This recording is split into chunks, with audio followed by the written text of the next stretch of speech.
wants to thrive or even see that? And now they're putting an image on the screen. Oh, well, you need carbohydrates for exercise, for optimal exercise activity and output. Can you really live without carbs? Institute of Human Anatomy weighs in. Welcome to the lab, everyone. I'm Jonathan Benyon with the Institute of Human Anatomy, and today we're diving into questions that have sparked curiosity, diets, debates, and have nearly started multiple dietary civil wars.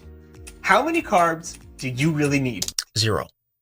In every single person studied, and from clear evolutionary inference, from not just retrospective observational paleoanthropological analyses, but also current observational analysis of the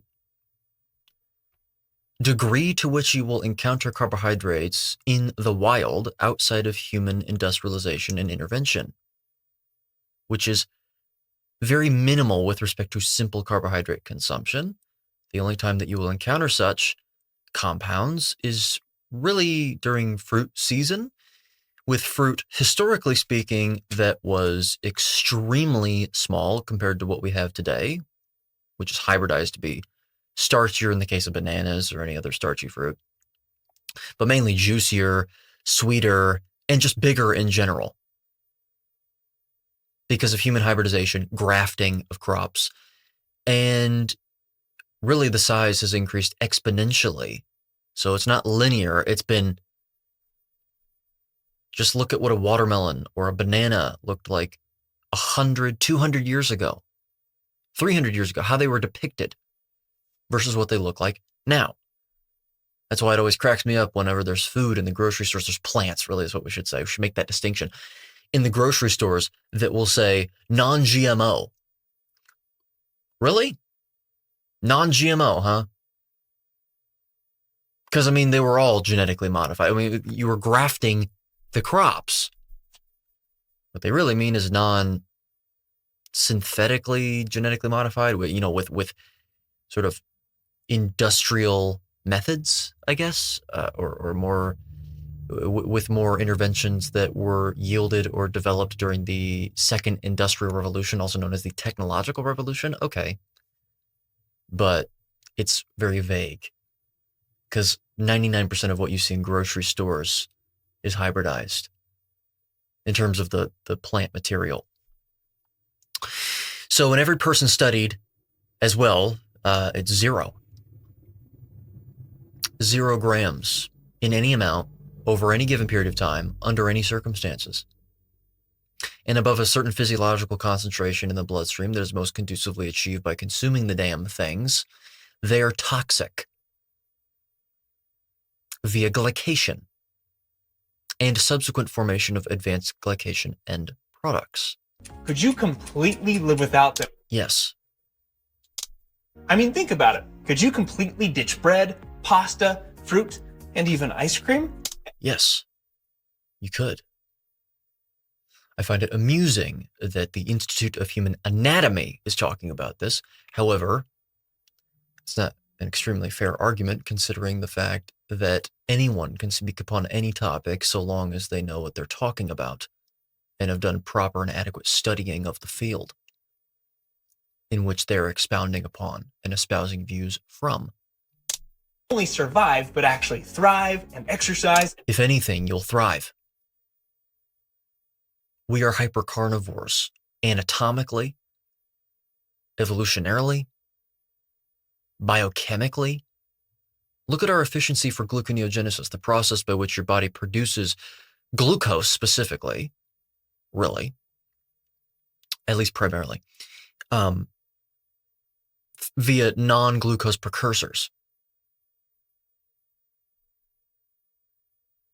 It's that of hypercarnivores. And by the way, it's that of herbivores as well, because terrestrial animals, just to reinforce my previous point, do not encounter simple carbohydrates to any significant degree that would warrant them being considered a primary source of fuel for said organism or organisms. Herbivores use fat, usually through the fermentation of fiber in a cecum, which we do have, but to a very, very small degree. Why do we have an appendix? Riddle me that. perform on no carbs or something like a ketogenic diet? Well, you can't perform on no carbs, so to speak, if we're going to be extremely technical.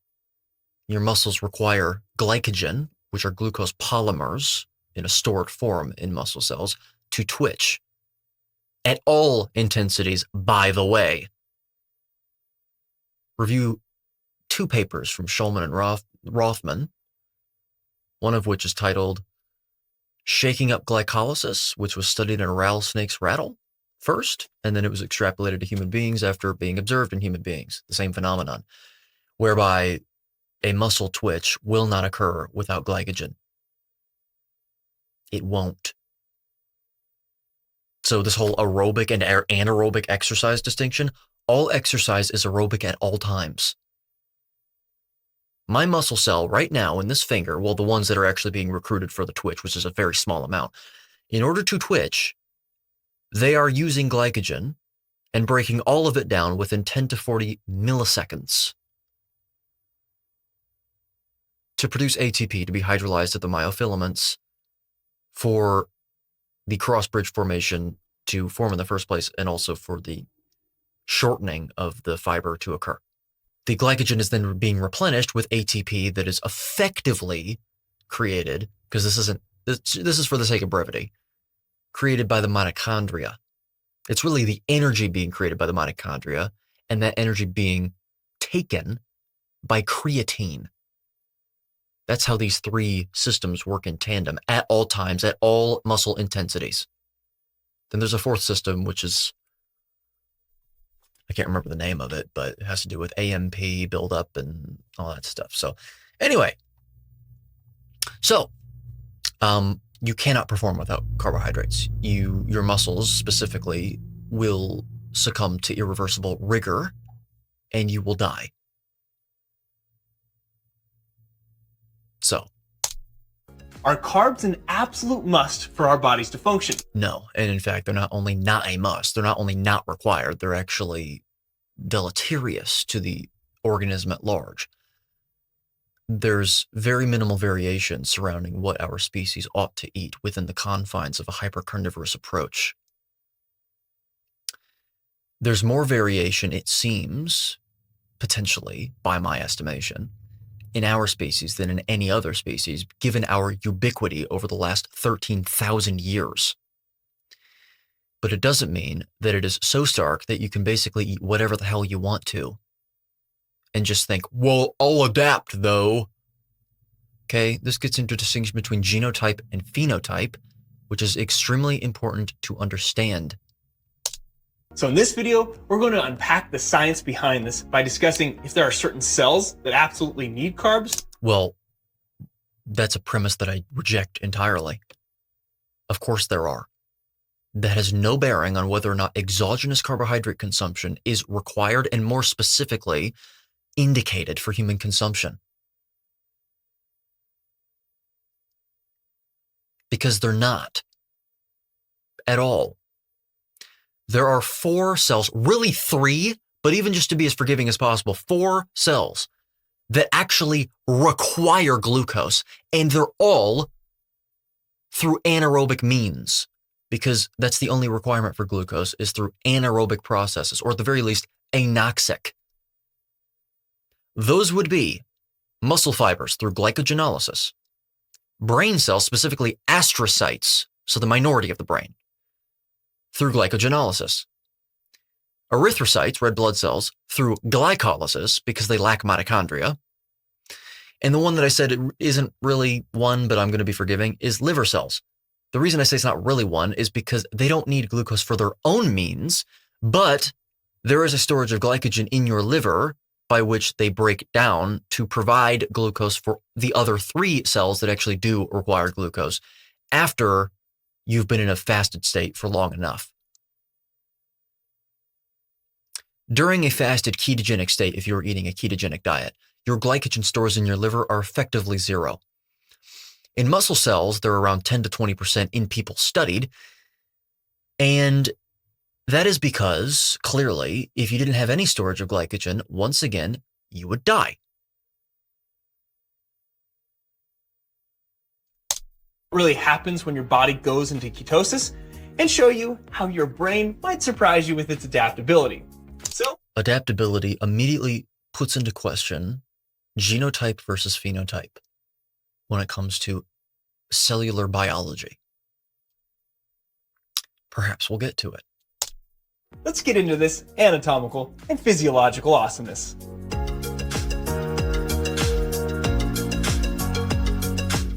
So let's start with, could you live without eating any carbs whatsoever? Well, covered that.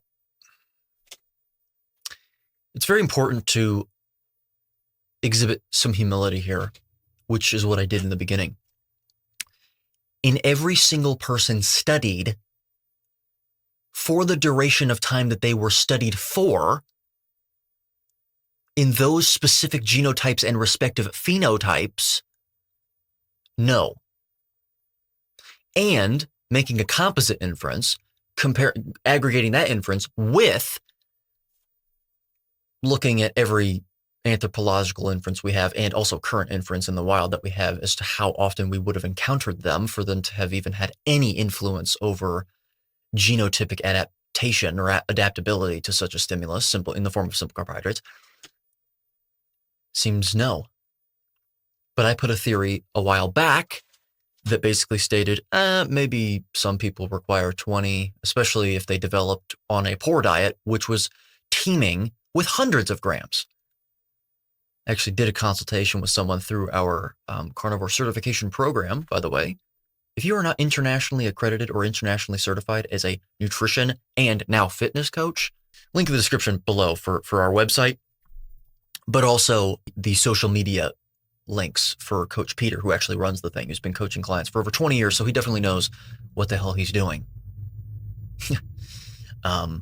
But that's a way for you to actually be able to talk to me face to face at the moment. And we discussed, Faith was her name. Hello, Faith, if you're watching.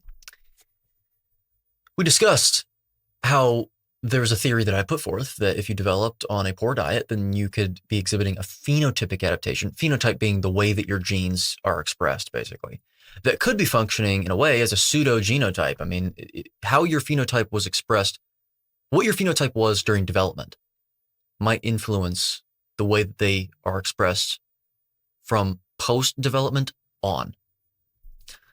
It's a theory. It might not be grounded in anything of utility. It's a theory.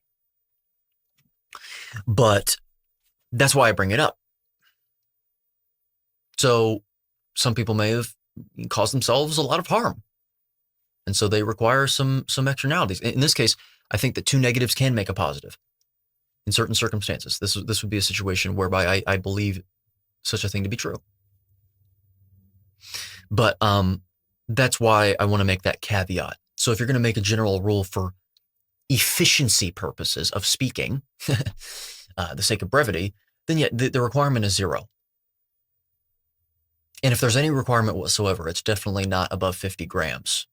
That's a really high cutoff that I've put. All right. There's no need to be consuming any more than that. So, covered that. And to answer this question, it would help to know if there are any cells throughout the body. No, it doesn't matter at all. It doesn't help to know that whatsoever. What helps to understand this is to observe our efficiency for gluconeogenesis in our genome, Homo sapiens sapien. Does it provide the amount of glucose required in a demand-driven fashion for the cells that do require glucose? That's the question that you must ask. So this is what happens whenever people that specialize in anatomy start talking about physiology and chemistry and science. Science meaning statistics, so really theology. Because science actually requires experimentation and control. Therefore, so most of what is considered science, even by dictionary definitions, is not science. It's theology. Because if you compare theology and many of these fields that are considered science, there's no difference. So anyway, this has no bearing. The premise is false. Good. Only run on carbohydrates for energy. Because if there are, wouldn't that mean we need to be eating carbohydrates? False. That's untrue. Not at all. Our efficiency of gluconeogenesis, or for gluconeogenesis, is that of hypercarnivores and, once again, herbivores. Okay. We're done, frankly. And the reason we're done is because, well, in theory, if we were consuming a regular amount of simple carbohydrates on a day-to-day basis and exposing our genes to that much of an exogenous load of carbohydrates, since carbohydrates above a certain physiological concentration in the bloodstream are toxic, would you not expect a decrease in the efficiency for gluconeogenesis through negative selection pressures if it interfered with the ability to reproduce? If it didn't interfere with that ability, then, well, maybe not. But again, that's why the strongest inference that I have, really, that I always go back to, is the fact that we have an appendix. It has no bearing directly on, it has no inference to grant us directly with respect to simple carbohydrate consumption. But it does have an inference to point to when it comes to fiber consumption, which is where most simple carbohydrates come from. So, well, womp womp. Also oxalate dumping. Also the fact that once the agrarian revolution occurred, our skeletal system started to decline rapidly in robustness and fortitude. And our teeth started falling out and growing in wrong. Clear mechanism when it comes to teeth erosion with respect to simple carbohydrate consumption, because they react with bacteria in your saliva, in your mouth, really, to create lactic acid, which effectively within less than 1/1,000,000th of a second will dissociate according to its pK value and pH value of the mouth into lactate and hydronium, the latter of which helps to erode teeth and actually increases hydronium concentration, which decreases pH, because pH is a logarithmic function for the concentration, quote unquote, of hydronium ions, H3O+, not H+. That may be stoichiometrically accurate, but it is not practically accurate. Neither is referring to such a value as a concentration. So, well, let's find out. As far as if there are any cells in the body that can only run on carbohydrates, the answer to that is yes. The answer to that is yes, and we already covered it. Let's see if he gets any of this correct, though. Because there is no oxidative requirement for pyruvate, the glucose derivative, in any cell in the body at all. So let's see if he gets this correct. Red blood cells, for example, can only utilize carbohydrates in order. Correct. Glucose specifically. They then create lactate as a byproduct, which is then recycled in the liver, known as a process called the Cori cycle, to produce even more glucose through gluconeogenesis, and the cycle continues. Make their ATP.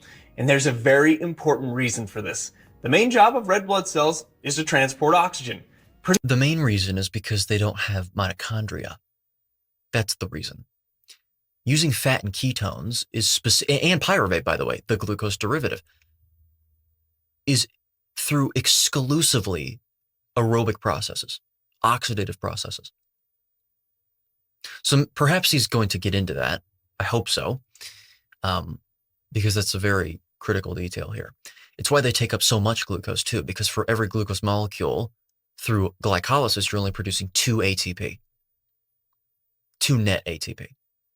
So, oh boy, it needs a lot of glucose. It doesn't produce too much. So there you go. Glucose also, fun fact, is used a lot faster than any of the other substrates, or at least has the ability to be. Again, 10 to 40 milliseconds in muscle cells. I think it's cool. The interesting thing, though, and the important thing, rather, is what I should say, is just because glucose plays a critical role in the body, and it's really cool how the body can use it faster than all these other substrates, doesn't mean that you should be consuming it.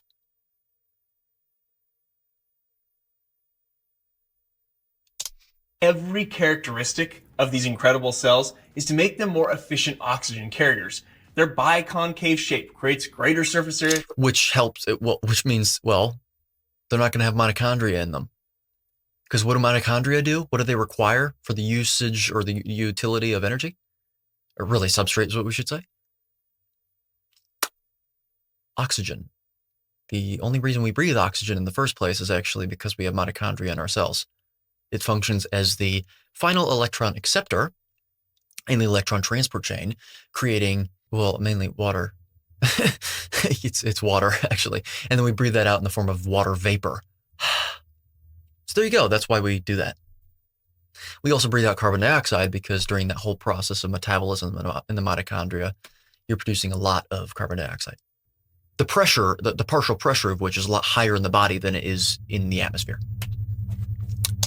Efficient oxygen diffusion. Even the thinness of red blood cells facilitates more rapid diffusion of oxygen between the exterior and the innermost regions of the cell. Sure, but what does it have to do with glucose? Again, let's see if he gets to it. Don't want to jump to conclusions here.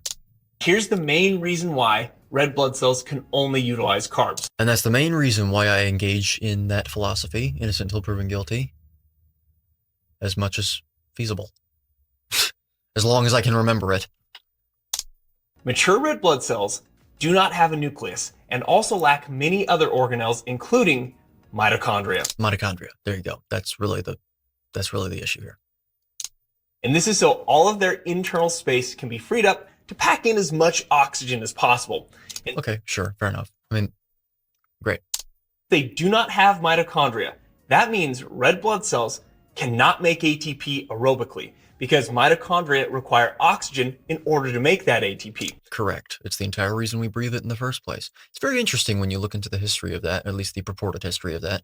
The idea is that plants were really the first organisms on Earth, and they breathe oxygen out as a waste product. And so every other organism really had to, they had to work with oxygen as a plant byproduct. They had to work with that as their source of fuel. It's really interesting. And the mitochondria did it according to that theory. And then they sort of stole a shell, which was the rest of the cell with its own nuclear DNA and all that stuff. And an organism was built upon that, which is really all other animals on Earth, including us. So really you can think of it as us serving the mitochondria. We serve them. There you go. Interesting. Now you may remember from a previous biology class that the mitochondria can utilize carbohydrates to make ATP. Yes, and they can do so two different ways. One of which is aerobically through pyruvate oxidation through the PDH complex. The other of which is the one that's relevant to this situation, which is through anaerobic glycolysis, which is basically just glycolysis, because glycolysis is exclusively anaerobic, which creates 2 net ATP and is 10 steps long. It's what cancer cells also do, by the way. So, mitochondria can also utilize fats to make their ATP. Even amino acids from proteins can be converted and funneled into the mitochondria. They can be. It doesn't really seem to be indicated. The only time that it is ever really indicated is whenever you've eaten enough protein for the really satisfaction or subserving of cells that are in need of protein for its own internal structures and external structures, really. And the rest of it is used in a sort of supply-driven fashion to produce glucose through gluconeogenesis. That'll help with insulin signaling and all that stuff that's required for anabolic processes to occur in the body that are required for survival, like electrolyte maintenance, thyroid hormone production, and subsequent function. Those are the two main ones I can think of, really. It's not appropriate to... It's not indicated for it to be used in the opposite extreme of the spectrum, which is where you're not eating too much of it, but you're actually not eating enough food and your body starts breaking down its own muscle to produce glucose, which also happens in cancer patients, since we just brought this up, in something called cancer cachexia. Later stages of cancer is when that occurs, but there you go. So Mainly, yeah, fat and carbohydrates. You can also use alcohol, and you can also use, well, we covered protein. What's the ketones, which come from fat, basically. So you might as well just say fat. Make ATP if necessary. But again, the mitochondria requires oxygen, regardless if it's using carbs, fats, or amino acids. And so if a red blood cell doesn't have mitochondria, it cannot utilize an alternative energy source such as fats or amino acids to make ATP. It has to use carbohydrates through the process known as anaerobic glycolysis. No, it's called glycolysis. It's implicit in the name glycolysis that it's anaerobic. Okay, what is aerobic glycolysis? The only argument that you can make for that is it's referring to pyruvate oxidation. Why not just call it pyruvate oxidation, though? It's also called the transition stage. They actually have a name for it already, or also known as the preparatory phase. Now, you may also remember from a previous biology class that anaerobic glycolysis is the breakdown of glucose without oxygen in order to make, which is when it occurs, even in the presence of oxygen. In all cells, by the way. All of them. Of 2 ATP molecules. And because the red blood cells don't have a whole bunch of other organelles, they don't have to waste any ATP on any of those other extra structures. Plus, it kind of makes sense, right? The whole job of the red blood cell is to carry oxygen. So we wouldn't want the red blood cell to be stealing from the oxygen that it's carrying to the other tissue. And that's what my point was. Yeah. Correct. Okay, so A- so far. The anaerobic glycolysis really bugs me. I mean, could you imagine a red blood cell goes through the lung, picks up all this oxygen, and then as it's traveling through the circulation, it's gobbling up all the oxygen it's supposed to be delivering to, say, like a foot muscle, and then it gets there and the foot muscle's like, dude, where's my oxygen? And the red blood cell's like, I ate some. Now, beyond that being a really weird imaginary scenario of cells and muscles talking to each other, that would obviously defeat the whole purpose of red blood cells. And luckily that does not occur because our red blood cells don't take from any of the oxygen that they are carrying. And again, make their ATP through breaking down the carbohydrate glucose without oxygen. Now, there are also other cells throughout the body that almost exclusively rely on carbohydrates as their energy source. All right. Explain how. Such as the neurons of the brain. False. 100% false. Astrocytes in the brain. Not neurons. Neurons have mitochondria and therefore can use ketones, since the brain doesn't really use fat at all because fat can't really penetrate the blood-brain barrier, can use ketones for their entire lifespan.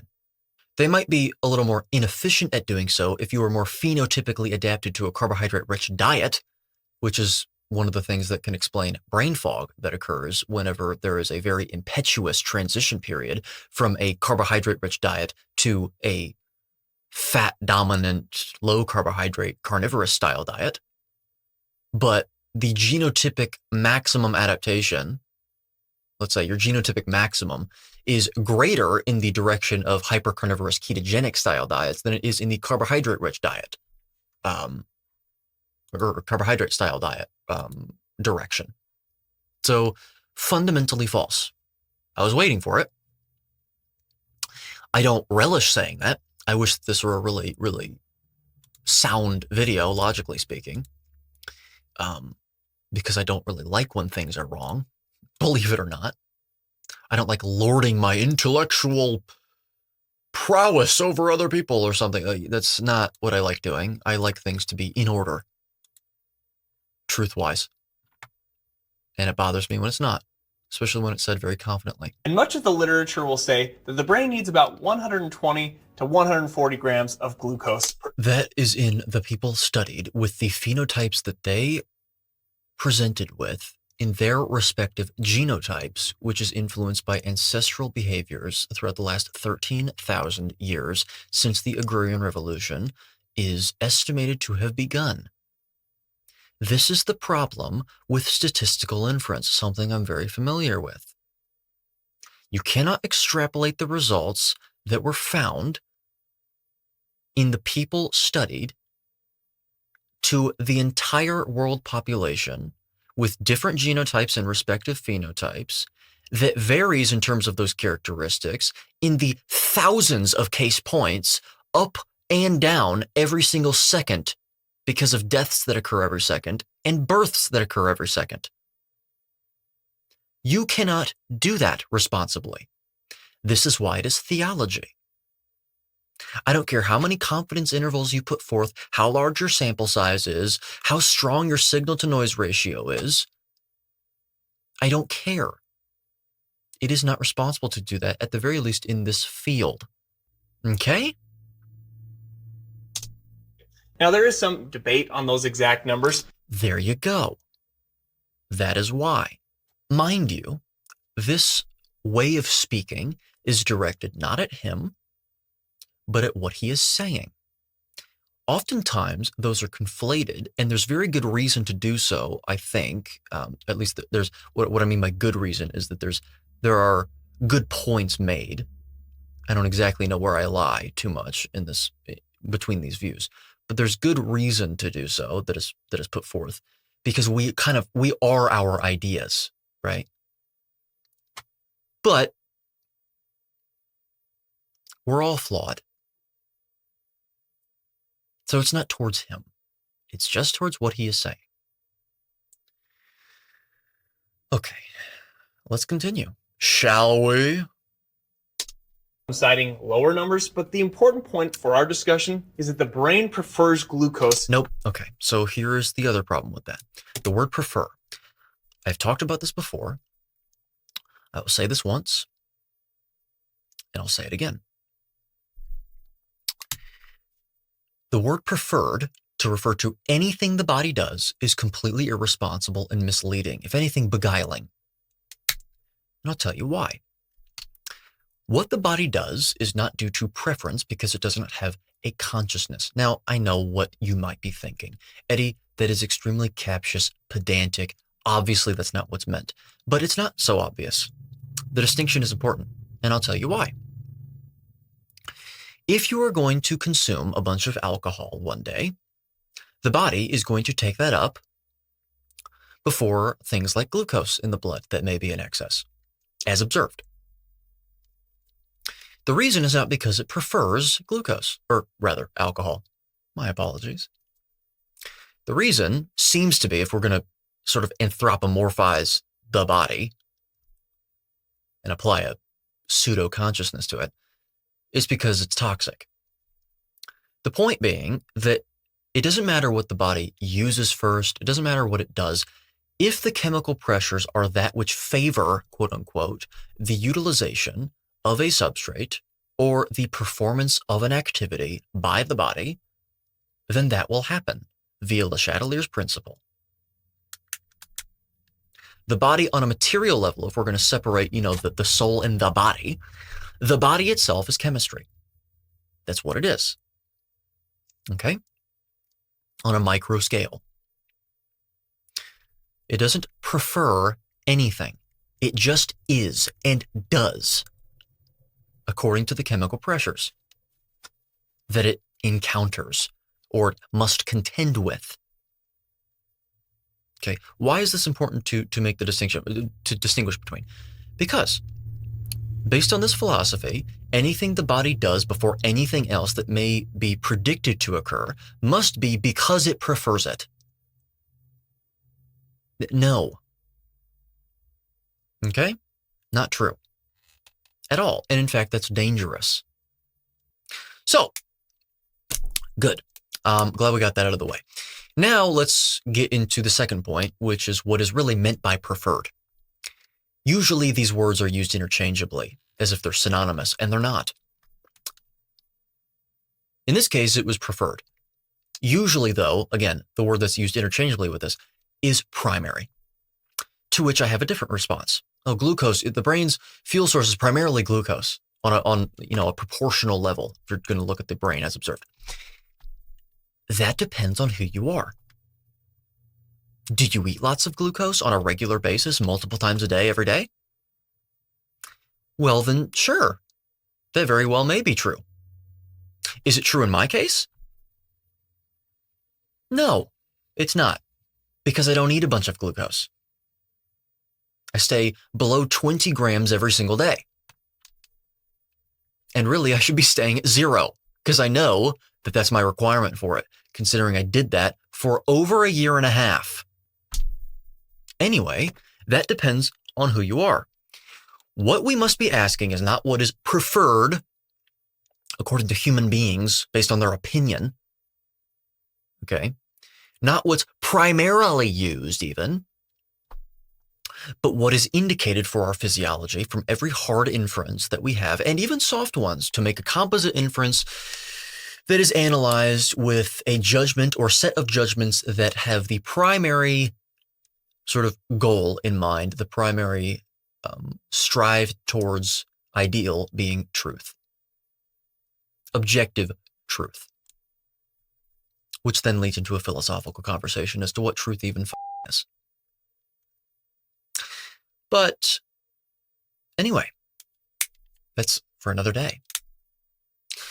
And, well, from every inference we have is a hypercarnivorous diet with respect to what diet we should be consuming that consists of very minimal, if any, carbohydrates to speak of. Minimal, basically, by my estimation, being a cutoff of 20 grams maximum. Actually, absolute maximum of 50 grams, but still. Aim for 0 as a general rule, in my opinion. That's always the caveat. So, let's continue. As its energy source. However, we are going to find that it's not a source of energy, it's a source of substrate. It has the ability to adapt to a lower amount of glucose. But what? There you go. So you have no idea if that claim is true. In fact, objectively speaking, it's not true because we already covered the use of the word preferred. The brain use something like fat in the form of fatty acids to make it. Well, no, it can't because of the blood-brain barrier. ATP. Because the brain does require a significant amount of oxygen for its energy needs. And then there you go. So if it can't use fat and it's using glucose anaerobically, what cells are using the oxygen? Is it neurons? Good, great. Which means that they can use ketones. So they don't depend exclusively on glucose at all. It depends on who you are. The only time that the body will, in a carnivorous state, use pyruvate, the glucose derivative, again, for simplicity's sake, when I say pyruvate, think of glucose effectively. The only time it'll actually oxidize pyruvate, as opposed to fat and ketones, when they're both present in significant amounts, is whenever you're engaging in high intensity training, like resistance training. It'll occur during the duration, slowly over time, during the duration of your exercise, measured through respiratory gas exchange, through a respiratory exchange ratio, which is really a quotient, and it's not a ratio, but either way, fine. And that is because of a massive buildup of pyruvate that shifts the chemical equilibrium over. Okay, but mainly, actually, it's to do with a buildup of AMP that triggers AMP kinase, which basically relinquishes the cross-inhibition between fatty acids and glucose through the Randle cycle phenomenon, allowing the mitochondria to use all substrates at effectively the same time. Okay, that's what metformin does, by the way. It's the only time that it'll do that, and it's merely due to massive increases in that certain substrate. But even then, most of it is actually converted into lactate, which is why you're always told that you have a bunch of lactic acid buildup in cells. It's not lactic acid because according to its pK value and according to the physiological pH interval range that the body will function within at all times, it will always exist as lactate in its ionized form. So, lactate. All right, so that's it. And it's under very strict conditions that'll happen, not regular conditions. Neurons of the brain definitely have mitochondria. So you might think, well, if the neurons of the brain have mitochondria, they should also be able to utilize fat. No, because fat can't permeate the blood-brain barrier, at least to a significant degree. It's very small amounts, and it seems to only be for the rebuilding of its structure, because the brain is made up of lots of fat, which is why it seems to be the case that the only ones observed to permeate the blood-brain barrier are the unsaturated fatty acids, not the saturated ones, by the way. So that's something interesting. Like DHA and EPA, the bioavailable omega-3s and omega-6s. Anyway, ketones can permeate, though, and so they're derivatives of fat produced in the liver. They can permeate the brain, and they can be used by neurons. Correct. For very efficient ATP production. I can't remember how many units of ATP are produced per ketone. I think you produce 2-acetyl-CoA with a ketone, though. So then they would produce the same amount that each molecule of pyruvate would. Let's talk about some important differences between glucose versus fat metabolism and transport. Well, why are you ignoring ketones? Let's hope that he doesn't. Earlier I mentioned when there is no oxygen available, you can utilize anaerobic glycolysis, which is just glycolysis. Was breaking down glucose in the absence of oxygen, and that yielded a net of 2 ATP molecules. However, when oxygen is present, an end product of glycolysis called pyruvate can be funneled into the mitochondria, and this will net over 30 ATP molecules. It's 38. Yes, so correct. It's 32 if you don't include the NADHs that are yielded from the 10-step anaerobic part of the process. If you do include those, you're getting about 38, depending on if you believe that each NADH molecule contributes to 3 ATP produced. Sometimes it's a decimal that they use instead, but whatever. We're not going to use decimals here. It's 38 net ATP. Yeah, right. Which means that ketones produce the exact same amount minus 6 because they don't produce the NADH that's produced in the 10-step glycolysis process. So it would be 32 actually, I believe. So they produce slightly less. Fine, whatever. Anyway. I say over 30 because depending on the cell, some will make low 30s, some can get into the mid 30s. But the important point here is that without oxygen, we get only 2 ATPs from glucose. But with oxygen, we get over 30 ATP molecules. It says 32 to 34. I think that's based on excluding the NADHs that are produced through the 10-step process. They're separating glycolysis and the pyruvate oxidation processes, precisely because they're different processes, which is my entire point. Glycolysis is anaerobic at all times, in every circumstance, always. That's a big difference. But if you funnel fatty acids into the mitochondria, you can make up to 113 ATP molecules. 129 net ATP per 16 carbon chain fatty acid. Particularly palmitic acid, a saturated straight hydrocarbon chain fatty acid. Yes, correct. It is important to understand that merely observing the absolute amount of ATP that is yielded for each substrate is not indicative of its superior indication in the human body, by the way, through such processes. It's just a fact. It doesn't really have any value on its own. What it does indicate, though, is that fat can very easily be used to create ATP, and you don't really require as much units of substrate when you're using fat to create ATP than you would with glucose, which may explain why human beings can fast for as long as they can, really. Because, well, the ATP requirements that you need, or that you have is really what we should say, the ATP requirements that you require, that you have, can be subserved with less fat per unit than glucose.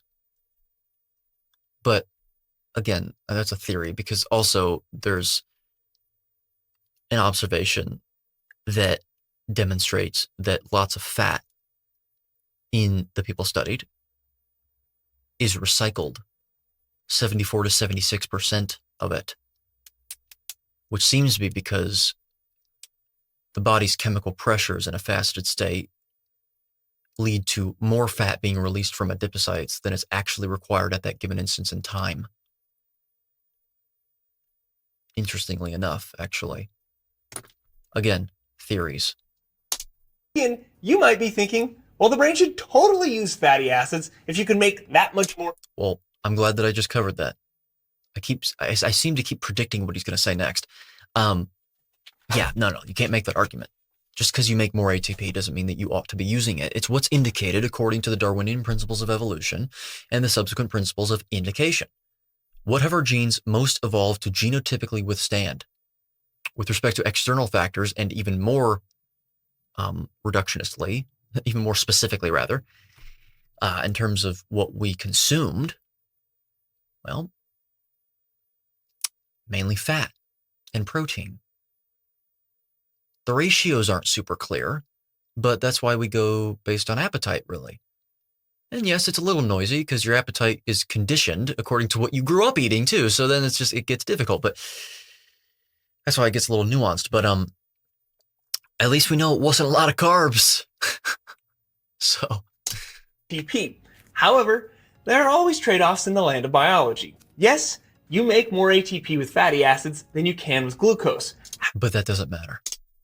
It requires much more oxygen and many more enzymes and many more chemical steps. So what? That's not why the brain doesn't use fat. That is not why it doesn't use fat. Like, perhaps that's why the fats can't pass through the blood-brain barrier, because there wasn't a pressure to do so. But I'm trying to be forgiving here, but that's not really why. The more absolutely substantiated one is that the fat it can't even permeate into the blood-brain barrier. Anyway, it takes a lot more oxygen and time to metabolize those fatty acids than it does to metabolize glucose. And your neurons don't want. I don't really know the integrity behind that claim whatsoever. At all, actually. I really don't. I'd have to look into that. It doesn't really make too much sense. Your body creates the exact amount of ATP that is required at any given instance in time. In order to do that, it needs to oxidize substrate, but the rate at which it will be oxidized will be slower if it's taking up less oxygen, and will be greater, at least ostensibly, if it's taking up more. Which then leads to the reason for my confusion and my doubt in this claim. Who's to say that people that are oxidizing primarily fat are taking up more oxygen in their cells? Are we breathing more at each point in time? Is there more oxygen perfusion to those tissues if we're not? How was that observation conducted? What was the methodology? And in what phenotype and genotype? I'm more concerned about the phenotype. And we've already covered why. So I have no idea if that's true or not. Could be, but anyway. Neurons are sending action potentials or electrical signals. They're not sending electrical signals. It is an ion flux. It is not an electrical signal. The law of electroneutrality is in effect at all times in all aqueous solutions. Incredibly fast rate, and therefore need to use and replenish ATP very quickly. Well, and it can do so with ketones. So there you go. Great. Glucose provides those 30 ATP molecules much more. Ketones provide 32 per unit. Than even the higher amount of ATP that could be provided from those fatty acids. There's also a transportation issue. Yeah, and this entire argument is basically him trying to connect the story to make sense. To connect these events into a story that makes sense to him. Because we already just covered this is based on a false premise that neurons require glucose, which they don't. We just covered this. Astrocytes in the brain require glucose because they perform glycogenolysis. You do have a storage of glycogen in your brain, interestingly enough. For that reason, glycogenolysis. Glucose travels through the blood-brain barrier much more quickly and efficiently than fatty acids do. So that also are you going to cover ketones? In fact, instead of berating him, assuming that he's not, let's look. Because he has the chapters on the screen. Nope, ATP production, glucose versus fatty acids, the energy trade-off. Good, great, that's what we're on. And then next it's DNA and U, so no. No, he's not going to cover that. So this is what happens when people that specialize in anatomy that haven't done sufficient studying in biochemistry try and debunk. Well, they're not really trying to debunk. They try and explain and elucidate these processes. This is ridiculous and unacceptable, which is why I'm here. An additional bottleneck for the neurons of the brain to utilize fatty acids. Also, breaking down fatty acids for... They also, by the way, use lactate. It's called the lactate shuttle, and it happens as a result of the glycogen being broken down in astrocytes and yielding lactate, just as it happens in muscle cells. And the lactate, instead of being used to recycle glucose, is actually ushered into neurons for oxidative purposes. It's a way of taking advantage of byproducts for maximum utilization. It's amazing. It's really cool, actually. But yeah, so they're also using lactate, which is basically, in order to use it, they have to convert it into pyruvate. So yes, neurons will still use pyruvate, but that's not the point. They're not getting it from gluconeogenesis, maybe a little bit, but they're using ketones, neurons. There's no requirement for the pyruvate, was my point. Breaking down fatty acids for energy tends to create more oxidative stress than... There is no evidence to support that claim whatsoever under any circumstances at all, which is precisely why I just said what I said earlier. Okay? This is just as valid as the theory that, well, whenever you oxidize pyruvate, most of the electron carriers will actually go to complex 1 instead of complex 2, which introduces a new opportunity for electrons to leak, causing reactive oxygen species. So there you go. Done. Pick your poison. Unbelievable.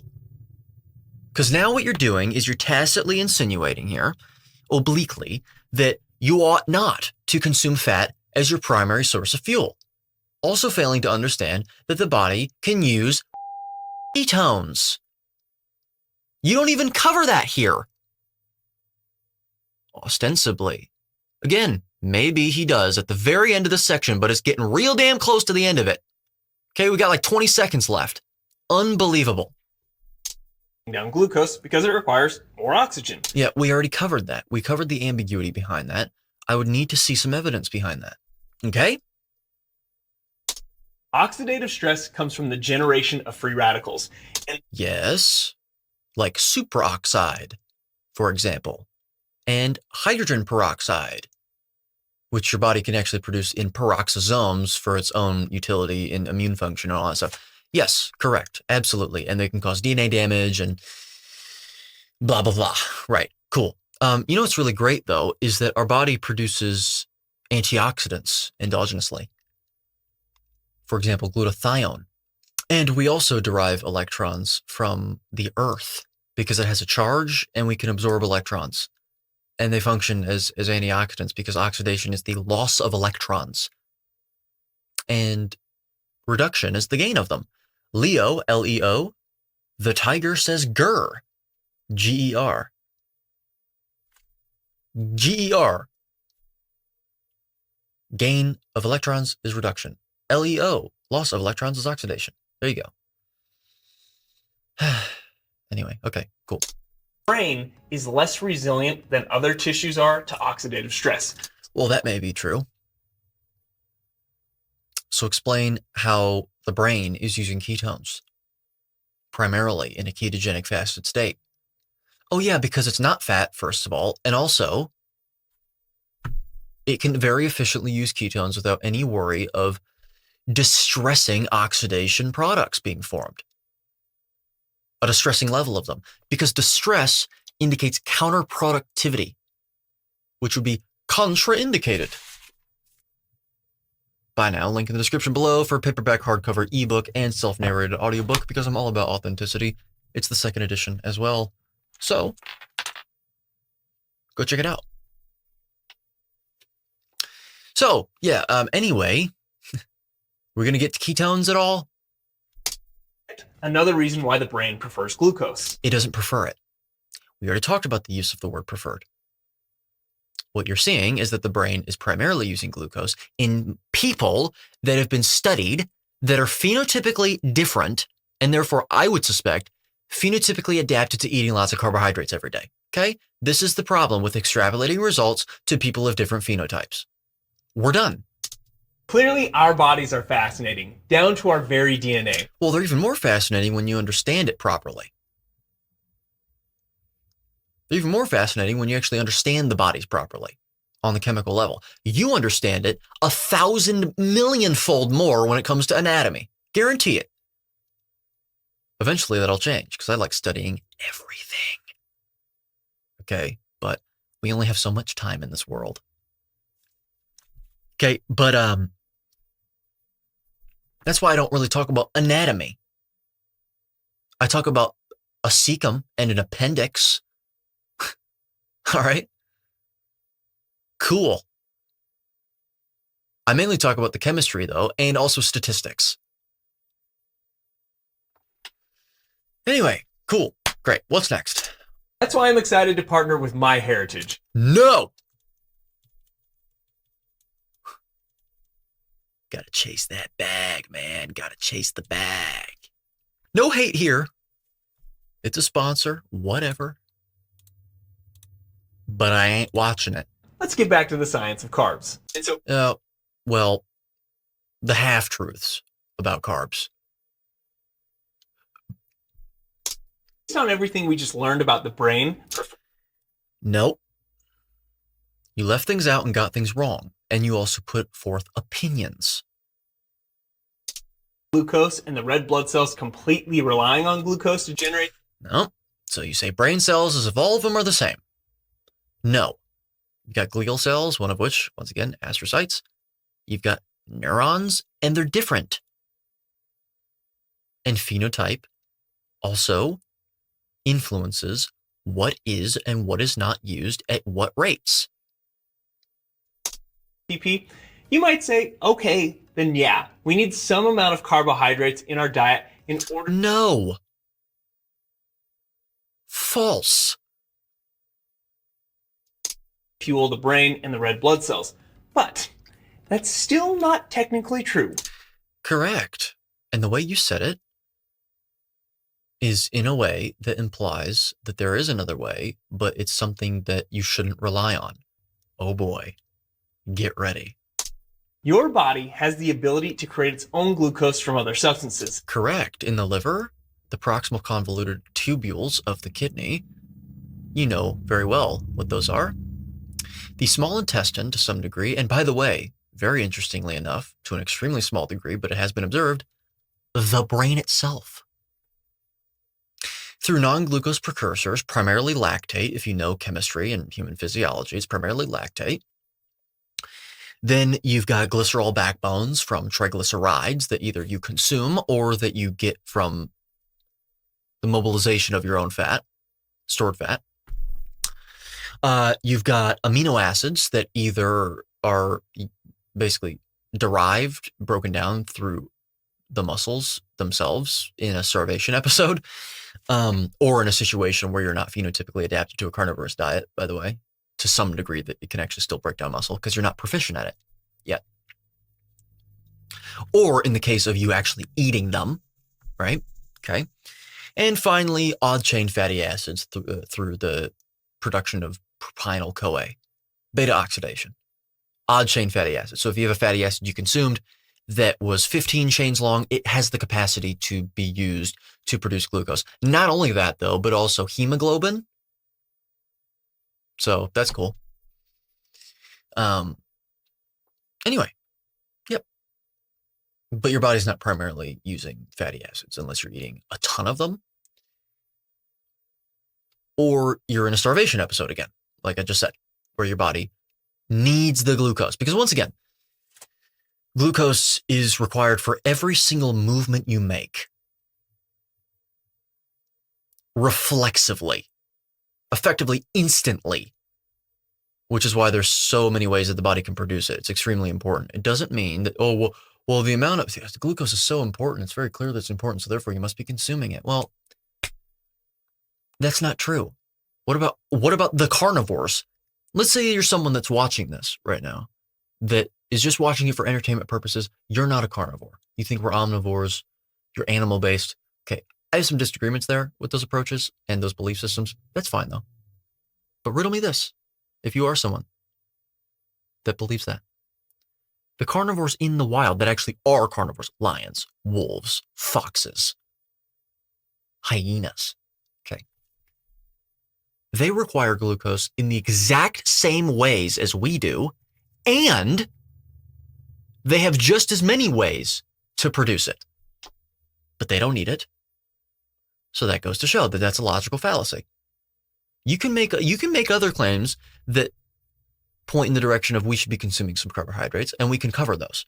But that logical strain, that doesn't work. That one doesn't work, because what about those carnivores that don't eat the glucose at all, but still have just as many ways to produce it? Because it's critical for their survival. Yeah. So, no.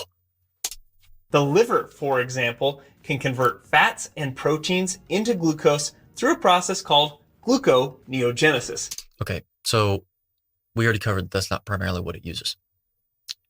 It actually primarily uses lactate, so glucose. It recycles it. But if you're going to say, well, where did that glucose come from? Fine. Because in order to recycle something, it had to have been yielded by something else. Everything has a beginning, right? So, anyway, there you go. Fine. Proteins and fat that you consume. Even the kidneys are capable of gluconeogenesis. There you go. The proximal convoluted tubules. Also the small intestine and also the brain. And from a survival standpoint, this makes perfect sense. See? The language he's already using? Survival. In crisis mode. When you don't have the largesse from the earth of abundant, simple carbohydrates in the forms that existed not even 200 years ago in some cases. No. From a survival standpoint, oh yeah, that's why lions depend on gluconeogenesis through the same processes and at the effectively the same efficiency that's been observed in us and them in the genotypes and respective phenotypes studied of each individual genome concerned, being the same, the same efficiency. That's why they use them the same way. Right. It's just because they're just getting by, bro. They're just getting by. No, the system is there and it has a purpose. You're applying your opinions from your specific inferences, and you're conflating them as fact. No, it just is. Okay, it's just a fact. Facts are dead. Okay? It's a fact. That's it. That is a poor inference on your part, because I know where this is going to go. Look. I mean, there it is. Look at the chapter name. Your body's backup glucose plan. Backup? Who's to say it to... That's your opinion. As I said the last time I covered you, my good sir, stick to anatomy. You got this wrong last time too, and it was a lot more egregious last time. A human being goes without food for an extended period of time. There we go. Without food. Yes, exactly. When we're starving to death. Right. When our stomachs are empty. Oh boy, that's when we start producing lots of glucose. It's not like it happens in diabetics. They still produce lots of glucose. Of course, people say, oh, well, that's because they're insulin resistant. Right. Okay, sure, fine. But that's not the point. Because even in people that aren't diabetic, guess what their livers still do? when they eat lots of glucose and they're in the what's considered fed state, does it still produce glucose in high amounts? Yeah. In fact, in the people studied, in the studies that I've reviewed, hyperinsulinemia, which is what happens whenever you eat a large carbohydrate bolus, only inhibits gluconeogenesis, hepatic gluconeogenesis, so in the liver, which is the primary source of it, okay, by 20% on average. Now, when you talk about an average, you must consider a standard deviation, and I didn't get a look at that, and you also assume normality of the distribution. So perhaps a median was more appropriate, and plus or minus the median average deviation, okay, but the signal itself was still quite low, because even if it was 50%, well, you're still producing it in quite a large quantity. I mean, 50% of it, because we have a high efficiency for it when we're talking about maximum rate of it. Again, but your maximum rate is actually going to vary depending on your phenotype, so then that gets into more ambiguity. But still, no. The propaganda, this tacit insertion of beguiling, manipulative language in order to make people believe that they should be consuming carbohydrates day to day to day, multiple times a day, in fact, with snacks in between. I'll tell you what, sir, you want to keep reviewing a bunch of these bodies that have plaque in their arteries, okay? Keep it up. And therefore, no carbohydrates? No! Listen to what he just said. Let's back this up and see if you notice it. See if you notice what he just said. Goes without food for an extended period of time, and therefore no carbohydrates? Therefore no carbohydrates? What? No. Not true. Okay? I had food earlier today. I did. I absolutely did. Okay? And guess what? It had no carbohydrates in it. So no, not therefore with no carbohydrates in it. No. False. Absolutely fundamentally false. Apologize. Now. Okay. Anyway, no, seriously. No. If a human gets very small and limited amounts of carbohydrates? Oh, so now you make the distinction. Limited. Ooh, see how you're using these words that have connotations behind them that are negative? He might even be unconsciously doing so. Basically, I think what he's doing is he's letting his unconscious biases evince themselves in his language that he's unconsciously choosing. Okay, based on faulty reasoning and impetuous conclusions drawn from inferences and rather observations in a select amount of studies that you reviewed by authors that wrote the conclusions, those conclusions also being opinions that may or may not be correct. Just certain populations of people that historically lived in very cold climates and could only mostly rely on eating meats? You mean like human beings all across the board through the Pleistocene epoch? That's interesting. The Ice Age that lasted for over 1 million years? Okay. Just throwing that out there. To be really fair, because I don't like engaging in logical fallacies and I like to be logically consistent. To be extremely fair, therefore, it's not about the absolute amount of time or the greatest proportion of time that our species did something as to whether or not some behavior or set of behaviors is indicated or not for our physiology, evolutionarily speaking, but rather the most recent amount of time sufficient to have caused full genotypic adaptations to said stimulus or stimuli. So that fact doesn't necessarily matter. It matters more how recent that amount of time was. It matters whether the most recent amount of time that has transpired has been sufficient since then to have caused genotypic adaptations to our physiology, to therefore make another behavior or set of behaviors indicated instead, in its place, in substitution for it. So anyway, okay, cool. Body needed a fail-safe mechanism to create enough carbohydrate. Yeah, so fail-safe mechanism. Fail-safe. Right. So tell that to listen, I am not saying that we are lions, we are wolves. That's not my point. My point is tell it to the wolf that literally doesn't eat carbohydrates. Oh, wolf, hey wolf, you should be eating these carbohydrates because you're depending too much on gluconeogenesis for your backup reserves of glucose. That logic doesn't apply. That's not logical. We're done. Find a different argument. You want to eat carbs? Fine. Use a different argument to justify it that's better than that one, okay? There are better ones, even if I don't agree with them and even if they're inherently, not to be patronizing, but inherently false. There are better ones than this. This one is ridiculous. I cannot stand it. Think. For the cells that needed them, like those red blood cells and even the brain to a certain extent. Right. You mean the ones that are depending on glucose right now and are having no problem using it and are not resulting in a distressing health presentation and a disease process occurring in my body? You mean those cells? Oh, okay, good.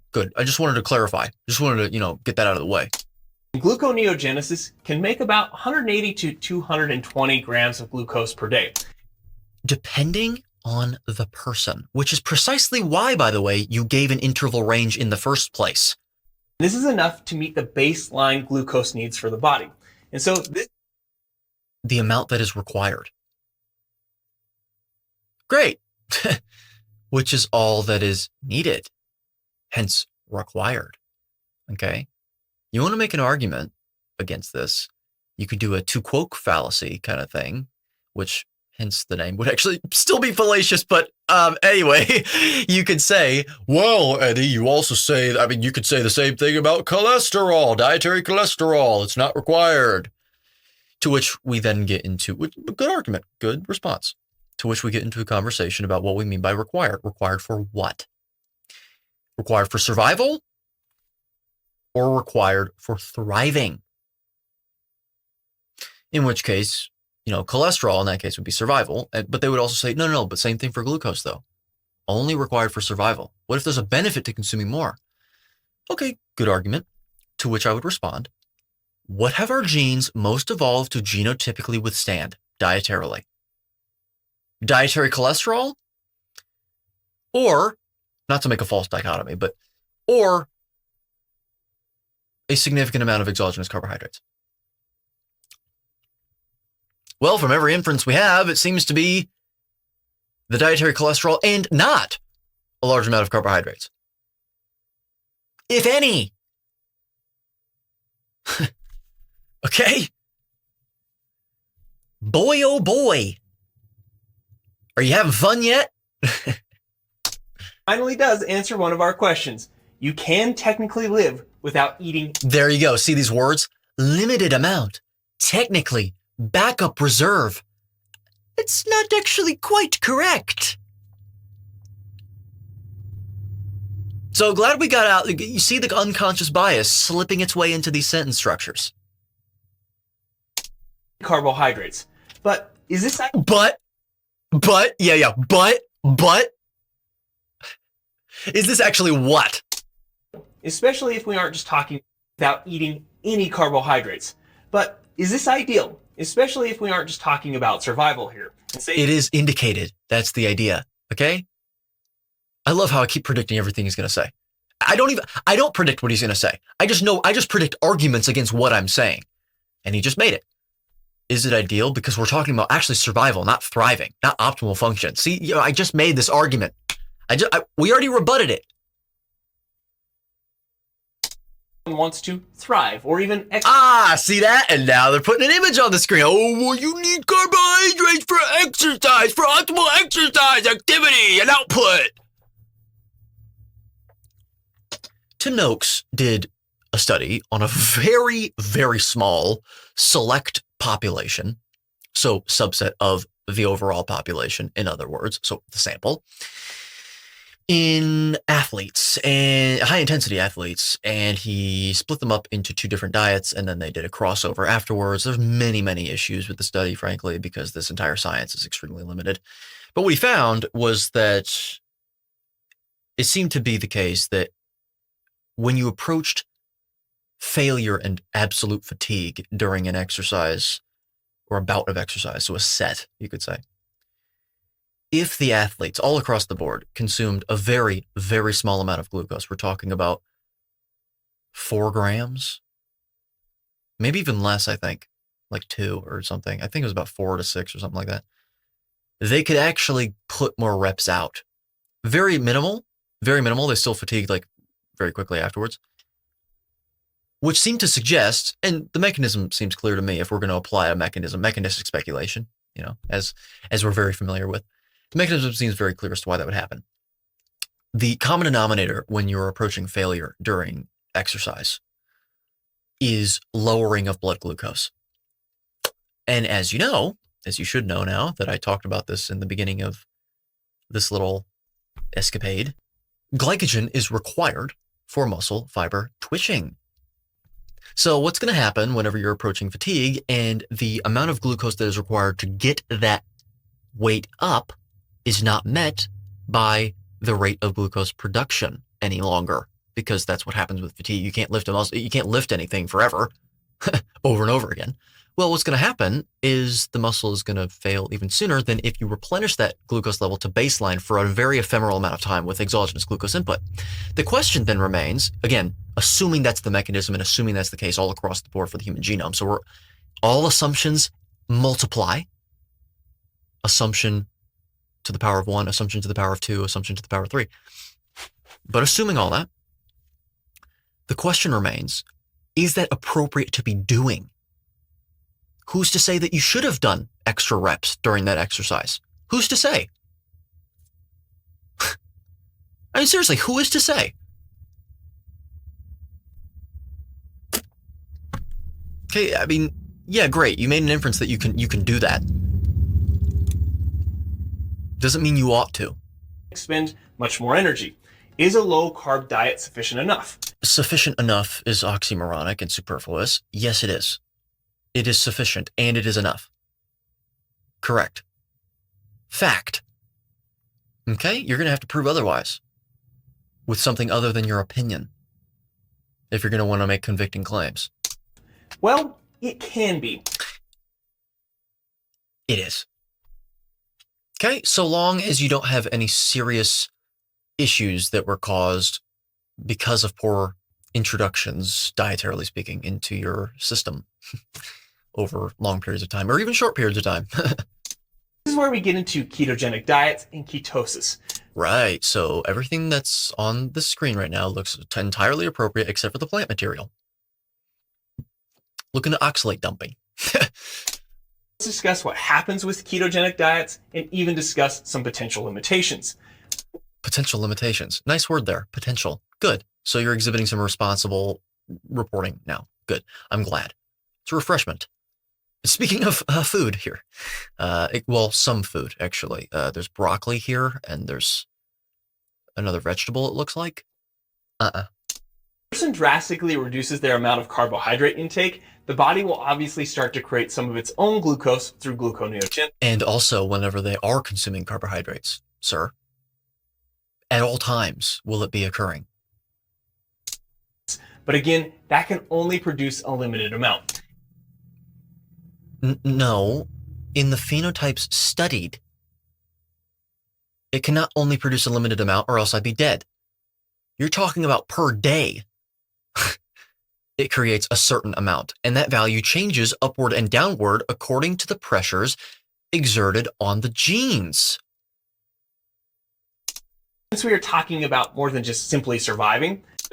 Right. So now get into a distinction between thriving and surviving, and then tell me how you have any evidence to support the claim that carbohydrate consumption is what's required for thriving. May actually need more energy for someone who's constantly engaging their brain through various daily activities. Great. Do I look like I'm slowing down because I'm eating a ketogenic diet and have for years? I'm 21. I started at 18. Yes, 18 years old, right before I was 19. So effectively 19 years old. All right. I'm almost 22. So there you go. There you go. Okay. Almost 3 years then. And for a year and a half, I was completely zero carb. And I still should be, by the way. Maybe this person is also wanting to exercise on top of that, which would obviously increase the metabolic requirements of muscles and other tissues. Yep. And did you know that the efficiency of gluconeogenesis, which also includes a heavy amount of recycling activity or capabilities is what we should say, increases whenever you don't consume carbohydrates? Again, phenotype and genotype. I've mentioned this before throughout this entire video. What do I mean by that? Genotype let's actually get even more broad. Genome is basically a species. Okay, Homo sapiens sapien, that's our genome. Each individual member of a species, though, has a separate genotype, which is the genes that they are actually born with, to work with, that they have to work with, which is why we don't all look the same when we're born. Okay? Phenotype is how those genes are expressed. For every genotype, you have myriad different potential phenotypes, like millions, theoretically.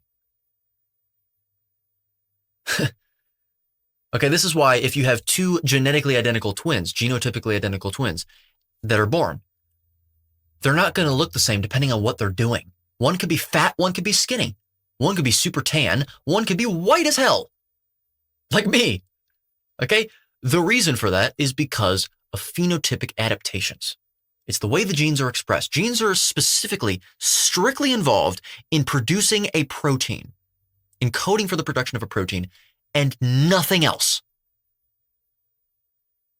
And they could be turned on, turned off, or somewhere in between. Think of every gene as a fader, depending on the environment in which they're placed. In other words, depending on what you do, what they're exposed to, basically. The surrounding environment, which once again includes, most relevant to this, what you do, what your behavior is, what behavior you engage in, what activity you engage with. All right? So it depends on what these people are doing. So it also further increase the metabolic requirements of the brain. Yeah, of course. But that actually goes for everyone when they're engaging in this activity. In these situations, because the brain can't efficiently metabolize fatty acid. Oh my God. Oh my God, sir. Stick to anatomy. Seriously. Seriously. Ketones. When was this video made? 3 months ago. This is common now. Wow. Ketones. Unbelievable. The body will produce other substances that the brain can utilize for energy. No, it will produce ketones.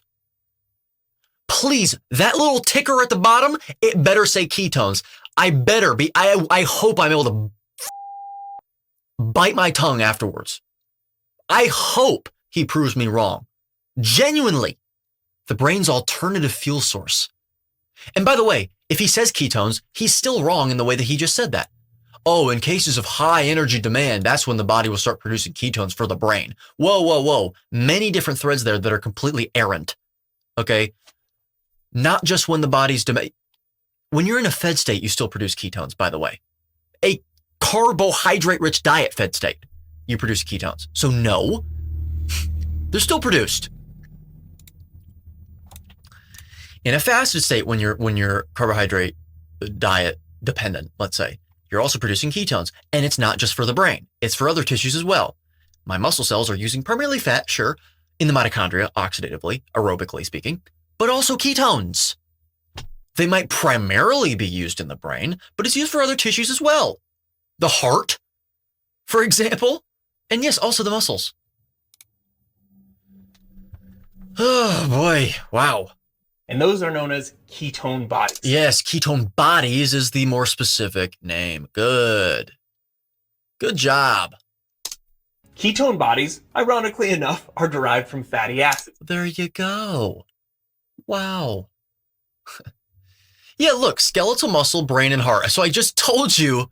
So you got it right. Wow, look at that. Anyway, yeah, so it basically, it's produced in the liver because When you're not consuming carbohydrates, your liver oxidizes even more fat than it does outside of such contexts. So much so that you actually get, I'm sorry, I'm getting too ahead of myself. So you're oxidizing lots of fat in the liver, and you're also producing lots of glucose. The intermediate of beta oxidation, so the oxidation of fats. So actually, it says it right there, beta oxidation, is acetyl-CoA. You get a lot of it, actually. And acetyl-CoA enters the Krebs cycle by first reacting with a molecule called oxaloacetate. However, when you're producing lots of glucose because you're not consuming it, your concentration of oxaloacetate goes down more than it otherwise would. So as a result of that, you get less and less for acetyl-CoA to react with. So what happens? Well, acetyl-CoA can't just build up in the mitochondria. So what happens is it's almost like they're stacked together and they form ketone bodies, primarily beta-hydroxybutyrate. They go through a separate pathway and they get produced into beta-hydroxybutyrate and acetoacetate. And from acetoacetate, the latter, it can be converted in the bloodstream into another subsequent ketone body, the third one that's actually produced in the body, to a very, very small extent, unless you're becoming ketoacidotic, so you're succumbing to ketoacidosis, which would really only happen in type 1 diabetics, or if you're starving to death, I guess, theoretically. Acetone, which is what you can smell on people's breath. It smells like a fruity smell when they're actually suffering from ketoacidosis. That, and also you can test it with the urine test by looking at absolute concentration of glucose in the urine. And if it's super high, well, then there you go.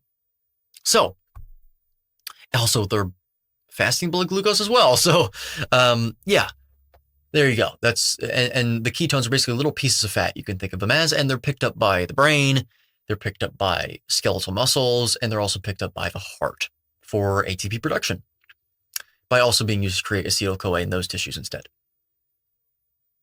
Really interesting stuff. So yeah, the brain uses a lot of ketones, and it does perfectly fine with doing such a thing. So there you go.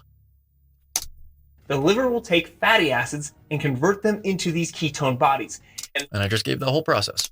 Two main ketone bodies are acetoacetate and beta-hydroxybutyrate. I wasn't even looking at these, but yes, correct. Exactly. So what?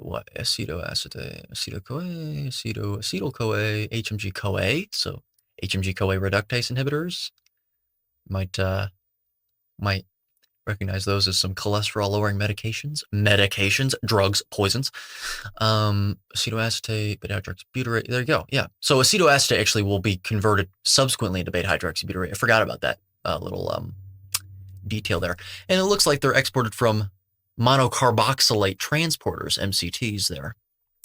Those are also the transporters that medium chain triglycerides, or medium chain fatty acids really, are, that's how they enter, that's where they enter the liver. So the reason that medium chain triglycerides are known as like really conducive to producing lots of ketones in the body, like for instant use for ketones, is because the liver is the only one that has the transporters for those to actually enter through. And the liver, when it engages in beta oxidation, will produce ketones.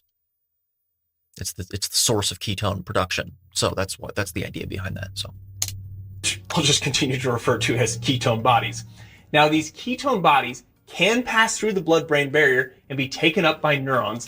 And there we go. So we solved the issue. Great. Go on a carnivore diet, embarking upon such a journey over the course of a 6 to 8 week transition period to avoid any microbiome upset and poor phenotypic adaptations. There you go. Done. We're done. Seriously. We solved it. You explained the issue. Funneled into the mitochondria to generate ATP.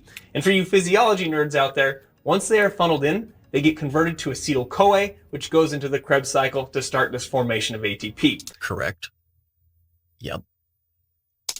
And the longer someone goes with a limited amount of carbohydrates in their diet, the brain will adapt and start to utilize a higher percentage of ketone bodies. So there we go. What was your point in saying all this other stuff at the beginning then? For its energy needs. For example, during the first 12 to 24 hours of fasting, this is dependent, whatever you're going to say, on phenotypes. You cannot responsibly extrapolate the inferences found or the results found in an analysis, a statistical analysis, to an entire group of people. They try and do that by forming a confidence interval with a respective confidence level, usually 95%, which is purported to be the interval range by which you can be 95% confident that your actual population mean will lie within. The population being completely hypothetical and based on the characteristics of the cases studied in the analysis. Not only with identical characteristics, or at the very least similar characteristics, but with the same relevant present confounders and or spurious variables. With the identical activity that they exhibited throughout the duration of the study. You can't, these studies are done in a snapshot of time. Restricted carb intake, ketone body production increases. Well, that's not a shock, but again, the rate at which it increases is dependent on the phenotype and also the specific ketogenic regimen as well. Glucose still remains the primary fuel for the brain. In what cells? Riddle me that. Ketone bodies supplying about 5 to 20% of the brain's energy needs. Great. Astrocytes are the only cells in the brain that actually require glucose in the first place. The rest of the brain can use ketones. I've heard other studies that show that actually it can be up to even higher percentage points, precisely because the percentage point that is derived in the study is dependent on the population studied. I know that the word population, if you're a statistics nerd like me, can be a little ambiguous because usually you're not making assumptions. Well, you're usually making assumptions about a population that you didn't study. The population is the thing not studied. It's the sample, right? But still, I mean, you can treat each sample as its own little population with mini samples in that too. So it's like, it's a relative term. However, after 3 to 4 days, blood ketone levels rise significantly as the person starts to enter a state of ketosis. Okay, cool. In the people studied, what was the sample size? And what 30 to 50% is an interval range, an interval estimate, really. What is the signal to noise ratio? That's your signal right there, 30 to 50%. So now, what is the standard deviation, assuming normality of the distribution, assuming symmetry? Median plus or minus MAD, if not.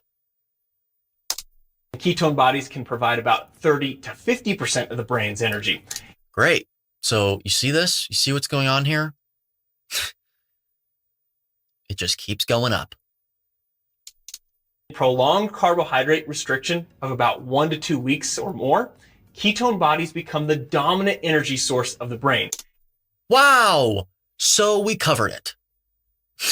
Thank you very much for reinforcing the fact that we can consume a ketogenic carnivorous diet with no problems with respect to cognitive function, or for that matter, any other function either. Because we are anthropologically hypercarnivores. Contributing to 60 to 70% of the brain's energy needs, with the remainder being supplied by glucose derived from gluconeogenesis and or any small amount of carbohydrates the person is still eating. There you go. Like me, which I shouldn't be eating. We're all fallible. Other cells can also utilize ketone bodies to make ATP, such as skeletal muscles, especially those slow twitch and intermediate muscle fibers. You mean the ones that can change to fast twitch depending on training stimulus? Yes. Skeletal muscle fibers can also utilize fatty acids and amino acids when necessary. Correct. They're extremely energy intensive. Putting aside the brain cells, they're some of the most energy intensive. Notice that the cells that can actually use ketones are the ones that are the most energy intensive, which makes sense. They need every possible way of creating ATP. It doesn't mean that when they use ketones, it's because they're desperate for energy and you're starving them. No, it means that it's preparing, it's had pressures exerted on it for extreme crisis situations to use any substrate possible. That's what it means. So anyway. But this does show you how people meet their energy needs when they're utilizing a ketogenic diet. There you go. Correct. Done. We're done. You can kind of think of ketone bodies as somewhat of a glucose replacement. Somewhat. Sure. Fine. Except not really. Only in respect to oxidation of it, which is probably why you said somewhat.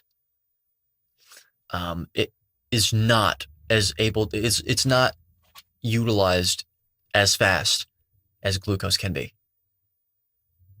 The maximum rate of ketone utilization is nowhere near the maximum rate of glucose utilization with respect to efficiency and speed.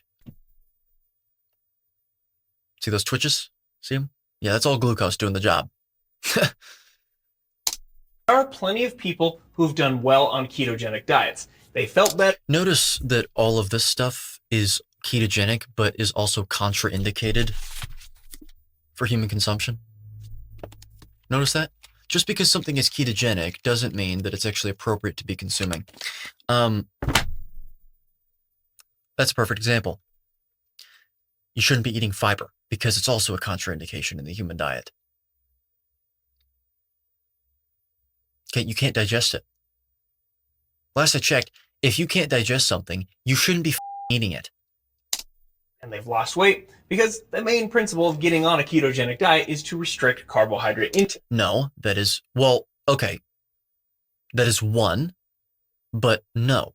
It really depends on how you're looking at it, actually. That's not why I embark upon a ketogenic diet. Notice, you keep saying a ketogenic diet. I'm specifically promoting a carnivore diet, which just so happens to be ketogenic. That's different. And if you watch part 1 of this video series, it wasn't that carbohydrates are inherently bad. Carbohydrates, exogenous carbohydrates specifically, are inherently contraindicated for human consumption. Above 0 grams from every inference we have. The maximum cutoff is 50 for the hypothetical, theoretical scenario where someone may require it.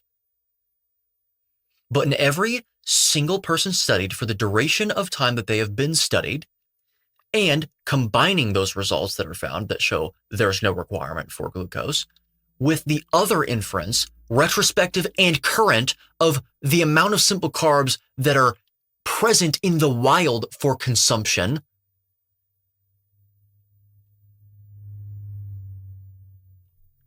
no.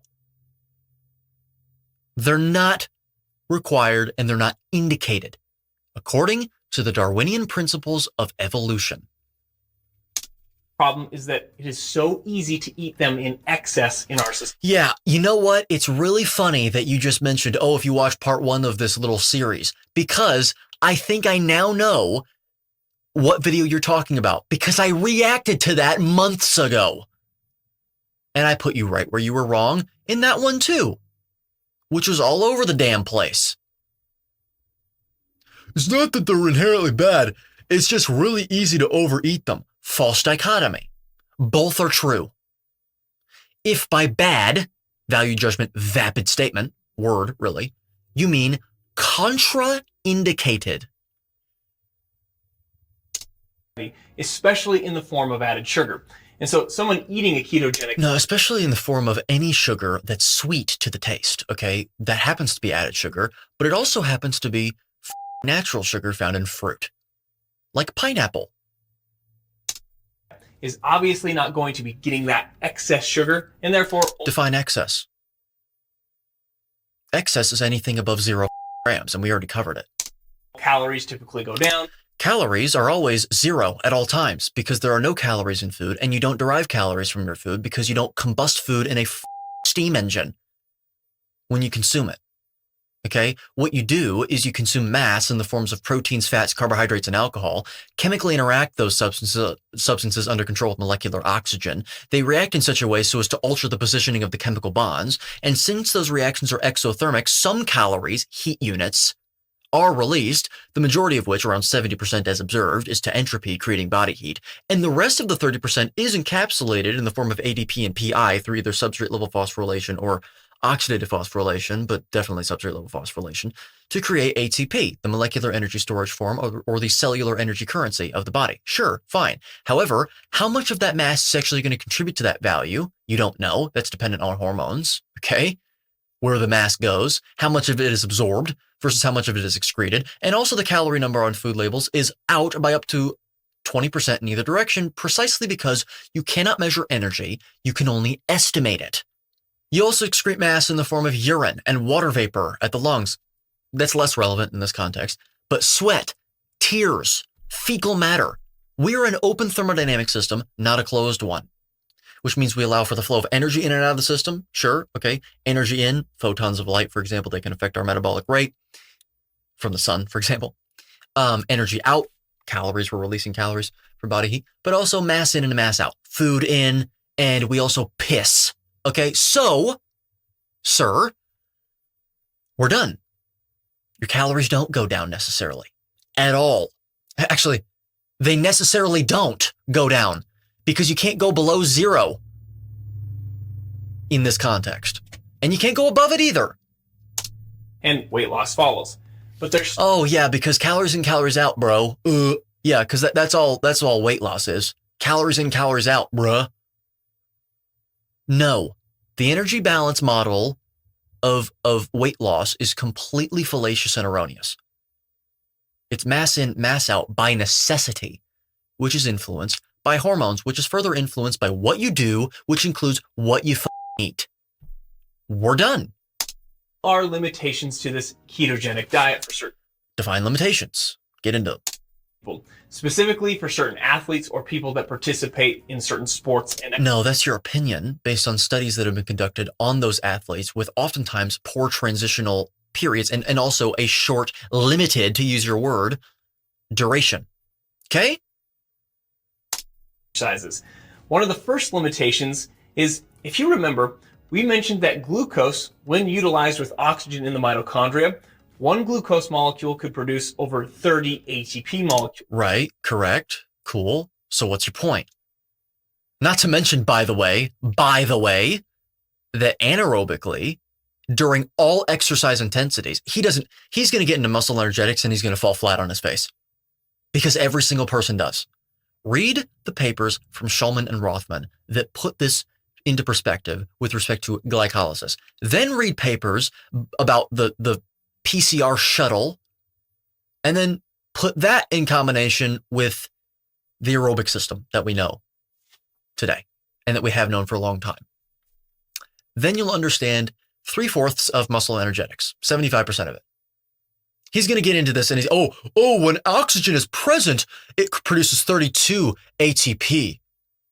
But whenever it's not present, when you're engaging in anaerobic activity, well, then it's 2 ATP and you're not producing as much glucose. So you need more glucose and you need to eat it.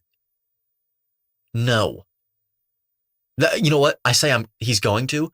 That's technically an exhibition of arrogance because I don't know what he's going to say. So you know what? I hope I'm wrong, actually, for my own sake.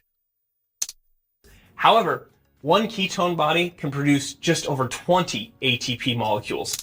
So what? That's where you're going with this? Oh God, I actually was more forgiving and I gave you a more sophisticated argument that was still false, but so what?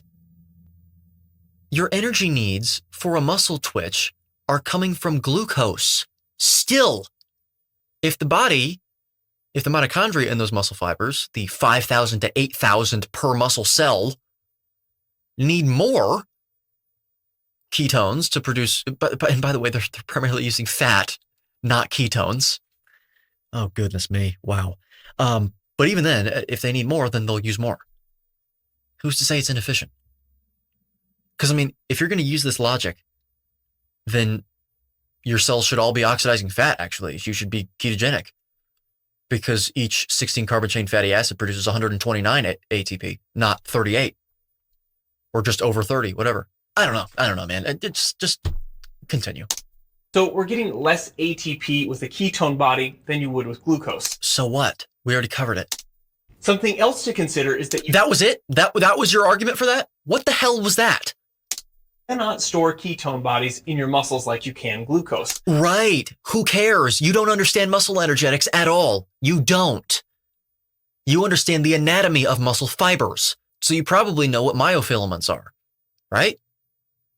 You know how they derive the ATP? They derive it from glycogen, as you're about to say. You know how that glycogen is replenished? Through energy created from the mitochondria aerobically. So anaerobic system, glycogenolysis. They call that the lactic system, right? It's upregulated. You need more glycogen through glycogenolysis during higher intensity activity. That's why they call it anaerobic exercise. But no, it's always active at all times. Okay? It's going right there. All right? Anaerobic system. That's the aerobic system we just described. And then there's a middle system that links the two together, which is PCR, phosphocreatine. Creatine takes energy created from the mitochondria, boop, joins a phosphate group to creatine with that energy, forming phosphocreatine. The phosphocreatine goes back up to the cell fluid and relinquishes the energy to ADP and PI to form ATP again for the production of more glycogen. Your muscle fiber, for every muscle fiber, it will not twitch until it has glycogen again. And for every twitch, it uses all of the glycogen stored within 10 to 40 milliseconds, depending on if it's slow twitch or fast twitch. They can become faster at using it if you train them to be. Okay, so with that being said, we have completely eviscerated what you're going to say next. We've undermined it completely. Because we can store about 400 grams of glucose in the form of glycogen in skeletal muscle, as observed. Depends on who you are, how much muscle you have. And same thing goes for the liver. They usually say 100 grams for the liver. Skeletal muscles. And an additional 90 to 100 grams within the... There you go. See, I know my shit. All right, I've heard this stuff 1,000 times because I took the classes, okay? I know this shit.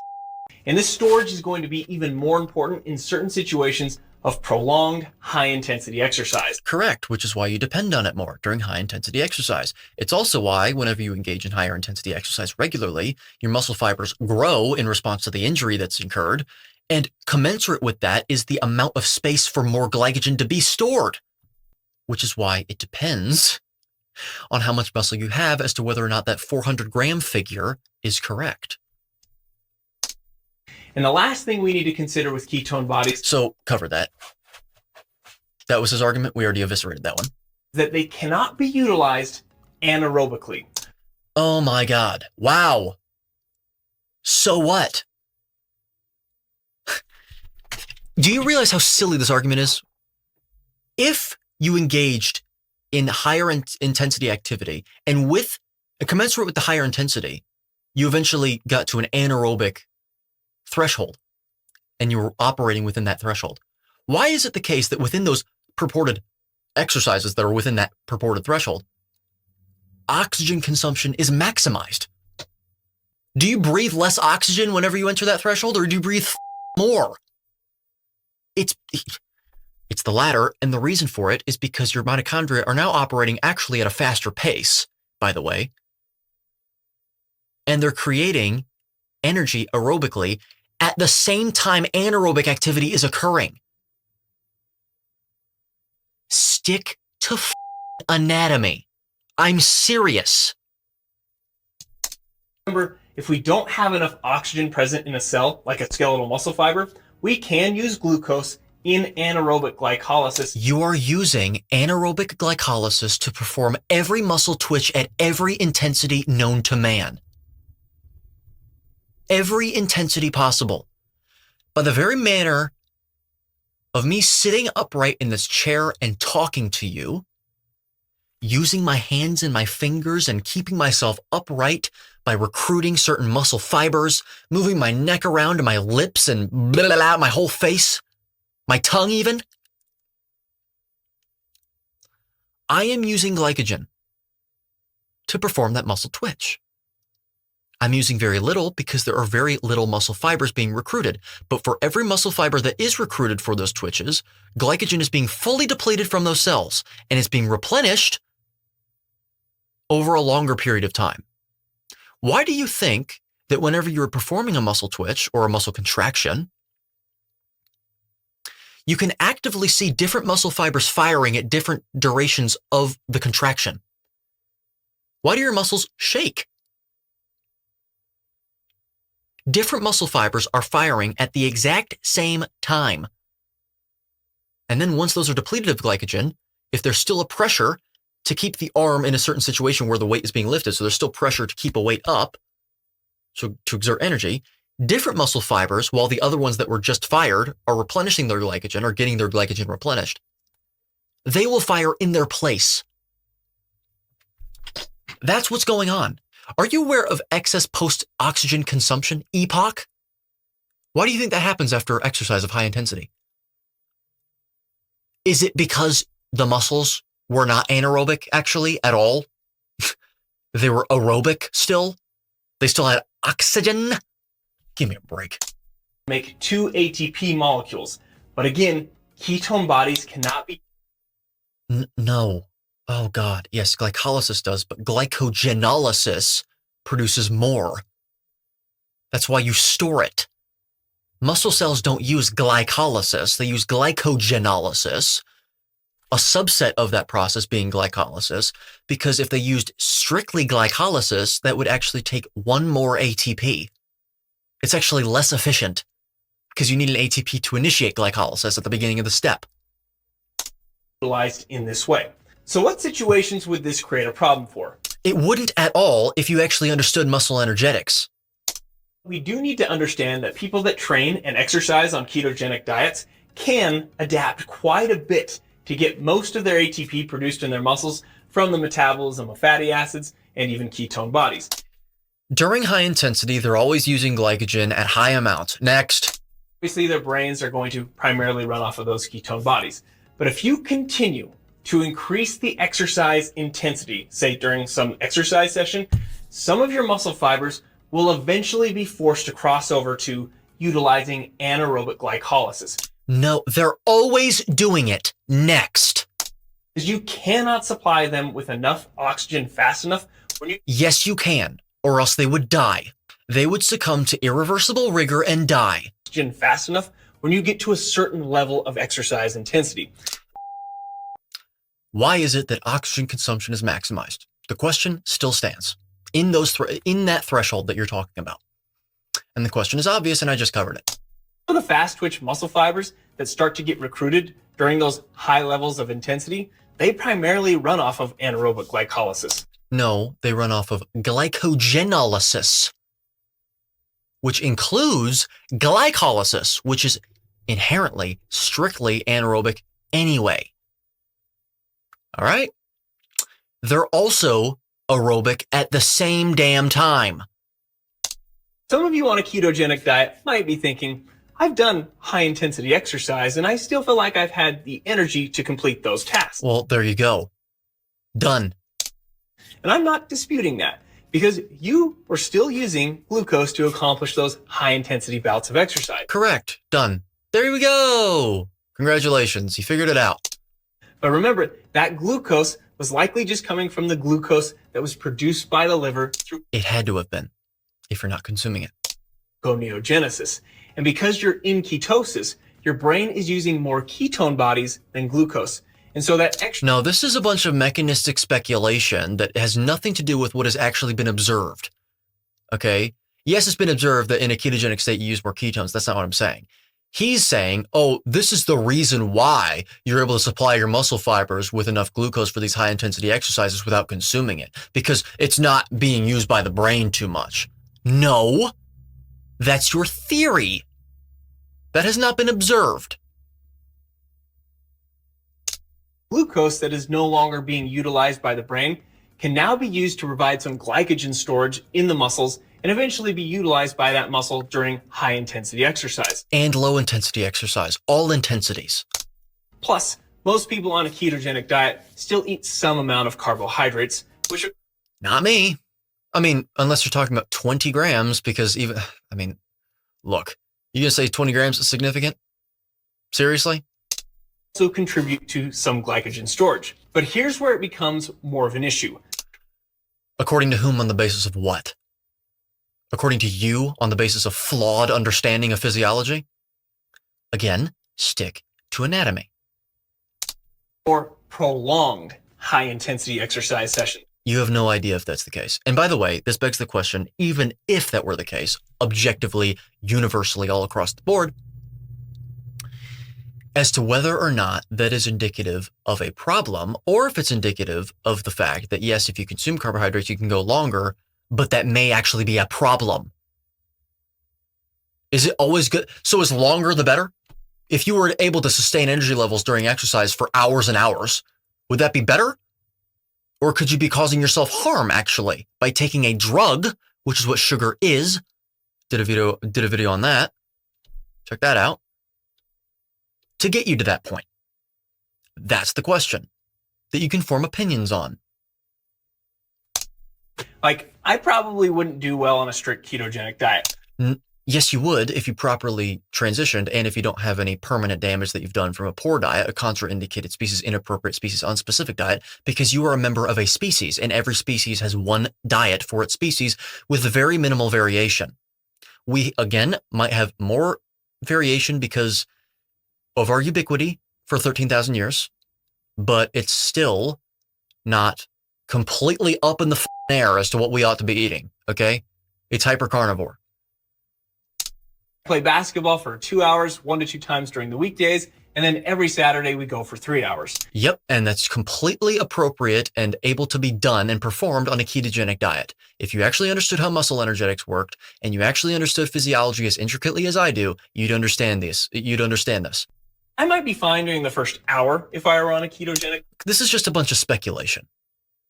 This is just a bunch of speculation that's pulled out of his ass, okay? You have no idea what you're talking about. But as I get into that second and even third hour, I'm likely going to drain. Likely, really. So now you're actually indicating probability. That is language of probability, which now invokes probability theory as a science. Science. Theology. Really? So can you provide a study that informs upon your likelihood of that?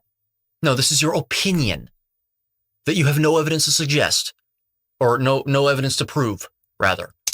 Limited glycogen stores.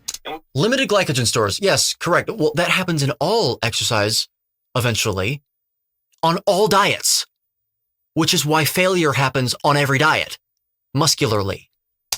A harder time kicking it into those higher intensity bursts that is your opinion. Throughout a basketball game. But because I'm not on a ketogenic diet, I started the basketball session with more glycogen in my muscles. So what? You're also producing less glucose. So is the duration of time that you'll actually have that glucose for going to be any different than the amount of glucose supply that you have in a ketogenic state? Because yes, your glycogen stores might be more full when you start, but your gluconeogenic efficiency is down because you don't depend on it for glucose demands, which means your ability to recycle that glycogen that's broken down in your muscles over and over and over again for continued use is lower. At least your efficiency for doing such a thing. So you don't have any evidence. That's your theory. And sometimes eat a banana or a carbohydrate source. Or you could also not do that at all. Through that longer session that I do on Saturday. And guess what? You'll still have failure occur. But what about a long distance runner? Now, again, people on ketogenic diets can adapt quite a bit to utilize fats at higher intensities than the average. They can do so at all intensities because they're also using glucose at the same damn time. Person. But again, let's say that person that was running a marathon hardly took in any carbohydrates with their diet and also chose not to refuel with carbohydrates throughout the race. Come mile 23 or 24, when this person may want to make a hard push to maybe overtake some of their opponents, this individual is much more likely to hit a wall. No, not more likely. That is your opinion. It is irresponsible to be using that term because it implies conviction. It implies fact when it is your opinion. You may very well be correct. And guess how long we have been exposed to marathon running throughout our evolutionary history? Could that explain why you could use a drug to get you to finish the whole race? You don't require too much either. Look at Tim Noakes' study as a weak suggestion, or as a weak inference, by the way. Weak. I am not going to be logically inconsistent. That is a weak study. Because they've already burned through their glycogen stores earlier in the race. Now, obviously, well, no, they haven't burned through them completely, or else they'd be dead. Someone who isn't doing a lot of prolonged high-intensity exercises or playing an anaerobically based sport, this person probably wouldn't run into probably. Another word of probability. So your opinion, because you can't form upon that. These problems. However, someone who wants to do a ketogenic diet but still wants to participate in these types of exercises can, because we actually know how muscle energetics works in this space, okay? And we understand that you'll have no problems doing such a thing. And we also understand that at the very, very, very tail end, when you're about to approach failure, yes, you can have a glucose gel on you to get you to do a few more reps if you really want to do that. Okay? We also understand that might not be a good thing, actually, because you're damaging your muscles. Exercise is not bad or contraindicated. Too much is. Listen to your body's signals. This individual could do some experimentation and could incrementally add a few additional no need to their diet until getting to that point where the individual no longer feels like they're hitting that wall during those higher intensity. Remember when we said they're not required for human consumption? Exercise sessions.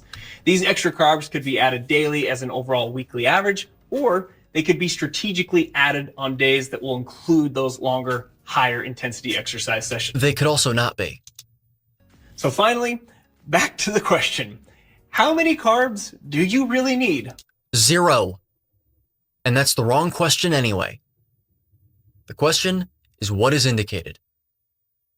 And it's very minimal, if any at all. Okay? Done. Well, by now, I think you see that it really depends. No, it doesn't.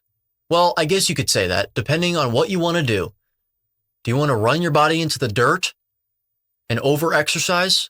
Okay, carbs can help as a drug. I've always said that carbohydrates can be used as a drug. They have a physiological effect on the body. It doesn't mean they ought to be consumed. It depends on your goals. It depends on exercise choices and intensity. But there is some data specifically for exercisers and athletes. Do you know how to interpret statistics? Do you know how to interpret data? Or are you reading a conclusion written by an author or multiple authors?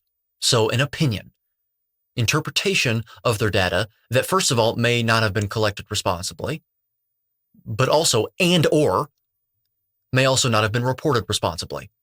Daily carbohydrate recommendations for those that want to avoid running out of energy for their sport or exercise of choice. That begs a question as to whether carbohydrates are the only substrate that provides energy for muscle twitching that is recruited during that exercise activity that you are referring to. We already covered that that is false. The muscle fibers concerned, all muscle fibers, use multiple substrates in different parts of the cell at the same time. And these numbers assume one is not overeating fats and has adequate Define overeating fats. protein intake. And Define adequate protein intake. numbers would be for those that are not looking to do a keto I'm not reading this, by the way. It doesn't matter. We already covered the physiology, and I don't have time for this. diet, because when people on a ketogenic diet see these numbers on screen, their external anal sphincters will likely contract a little bit more forcefully. And so again, Come on. Come on, bro. those on ketogenic diets that find themselves hitting the wall during some of their higher intensity exercise, Who are those people, by the way? Who are those people? Do you have any data to suggest that that's a significant, even a significant minority of the people that you're referring to? And also, not all ketogenic diets are the same. There are plant-based keto diets, and then there are carnivorous ketogenic diets. they could start with what I mentioned earlier by adding a few more carbohydrates incrementally. They could also not do that at all. Thank you so much for watching part 2 of our little carbohydrate videos here. If You're welcome. you missed part 1, we'll link that here. I didn't. And thank you so much for watching and supporting our channel. You're welcome. Questions or comments, please leave those below. I left my comments here. See you in the next video. No, you won't. Okay, so with that being said, look, so we got everything out of the way. What is the main message here? Okay, what is the main takeaway? Okay, the main takeaway is There is no such thing as anaerobic exercise. At least this is the main latter, like half of the video takeaway. There is no such thing as anaerobic exercise. That's not a thing. There is only aerobic exercise and different intensities of aerobic exercise that involve the uptake of more oxygen, by the way, and more dependence on an anaerobic gear.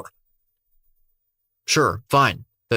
For initial muscle twitching is really what we should say, because they're just as dependent on every other gear as well. But anyway, so that's the main takeaway. You don't need to consume carbohydrates in order to in order to exercise to a degree that is indicated for your physiology, to put on muscle, to hedge against damage incurred by falls, and, to also allow yourself to have some muscle in your body to help other people with things, and to basically engage with the world and contend with, and be able to contend with the world around you. Okay. You don't need to do that. Sugar can be used as a drug to make you, to allow you to do some more reps, like he was actually referring to. But it begs the question as to whether or not that is indicated for your physiology in normal circumstances. It's not. It can be ostensibly used to reach certain goals. But that's on you. If you want to do that, fine. You can use sugar as a drug. And also, the species-appropriate, species-specific diet for human beings is a hypercarnivorous diet with really no carbohydrates to speak of whatsoever, consisting primarily of the flesh and associated fat of what seems to be large ruminant animals, with added fat. Given the fact that we live in a modern world, it's an approximation, not a complete, because of course we didn't have added fat in ancestral days, in the forms of butter, tallow, lard, suet, and ghee, added salt to taste as well, as every animal does, and water. Eating till full, not eating when not hungry, and transitioning appropriately and prudently over the course of 6 to 8 weeks, with each week lowering your consumption of plant-based foods, basically the foods that you're eating right now, and commensurate with that decrease in mass of that food intake, increasing the consumption of the indicated foods for your physiology as well. So, with that being said, if you enjoyed the video, if you learned something, leave a like, subscribe to the channel, leave your thoughts in the comment section below, and once again, buy my book, Contraindicated, a closer look and revision of mainstream health axioms that have perpetuated illness, disorder, and disease for over a century, if you have not bought that book already. And also subscribe to the Patreon to gain access to 1 week early uploads, ad-free content, uncensored content, a load of antiquated, old, exclusive Patreon videos as well from the past, and an exclusive Discord server for my Tier 3 members. And finally, there are a lot of morons online, as you just saw here, actually. Innocent guy, I understand, but doesn't mean he knows what he's talking about. There are a lot of people that are a lot less innocent and a lot more arrogant, however, that call themselves coaches online. You may have seen many of these people. They like to espouse a bunch of nonsense. Basically, as long as it fits your macros, and also basically over-exercise, and if you're fat, it's your fault always, and it's just because you're lazy and all that stuff. If you didn't know, those people are often called coaches because they said so. Legally speaking, they can call themselves coaches because they said so. I can call myself Coach Eddie Goki right now. Done. I'm Coach Eddie. Yeah, it's a little silly, and it completely takes away from any weight that could be had behind such a title. If you are looking to combat these coaches and want to become a coach of your own with some actual weight behind the title, well, you're in luck. Because I'm affiliated with a carnivore certification program, also known as a carnivore accreditation program, a nutrition program, and a fitness program, which I'll talk to you about in just a little bit, with, once again, Carnivore Coach Peter. Carnivore Coach Peter has been coaching clients for over 20 years. I did an interview with him a little ways back, and a new one's coming out very soon as well. Probably, actually, has already come out. I'll link both of those in the description below, one of which in the top right corner of the screen. He talks about his experience on diet in the first place, how he arrived at carnivore, and also he talks about his coaching experience and more about the program itself. We have closed sales for the summer. However, we are still allowing people to apply for a wait list for September. So get down there and sign up if you haven't already. You can check out our website in the description below, but you can also check out the links to get a hold of Coach Peter directly to negotiate sort of a plan to sign up in the first place. And also regarding our fitness program, not only have I contributed multiple modules to this program, the nutrition program specifically, I've contributed 4 modules too, and there's many people as well that have contributed modules. Dr. Abs, for example, Dr. Sarah Zaldivar as well. We're trying to get some other people in as well, and there have been other people as well. but also I've contributed a module to this fitness program, which will not only allow you, so you're able to get accredited as a nutrition coach, but also as a fitness coach as well. You'll have international accreditation. This allows you to get better, this allows you to get insurance more easily and actually be able to talk to medical professionals directly, because they will take you more seriously. Because as much as appealing to authority is a fallacy, it doesn't change the fact that many people still do that. So you might as well make authority mean something while you can. This fitness program has been certified by the National Academy of Sports Medicine and the Athletics and Fitness Association of America. So yes, this is the real deal. So once again, sign up below, because we're only taking 10 people for that fitness program over the course of September to October. I think slightly more now, but very, very low amounts still. So scarcity is involved. Slots are running out. Go down and sign up while you can. So with that being said, join me next time when we react to more errant physiology, frankly. So, till then.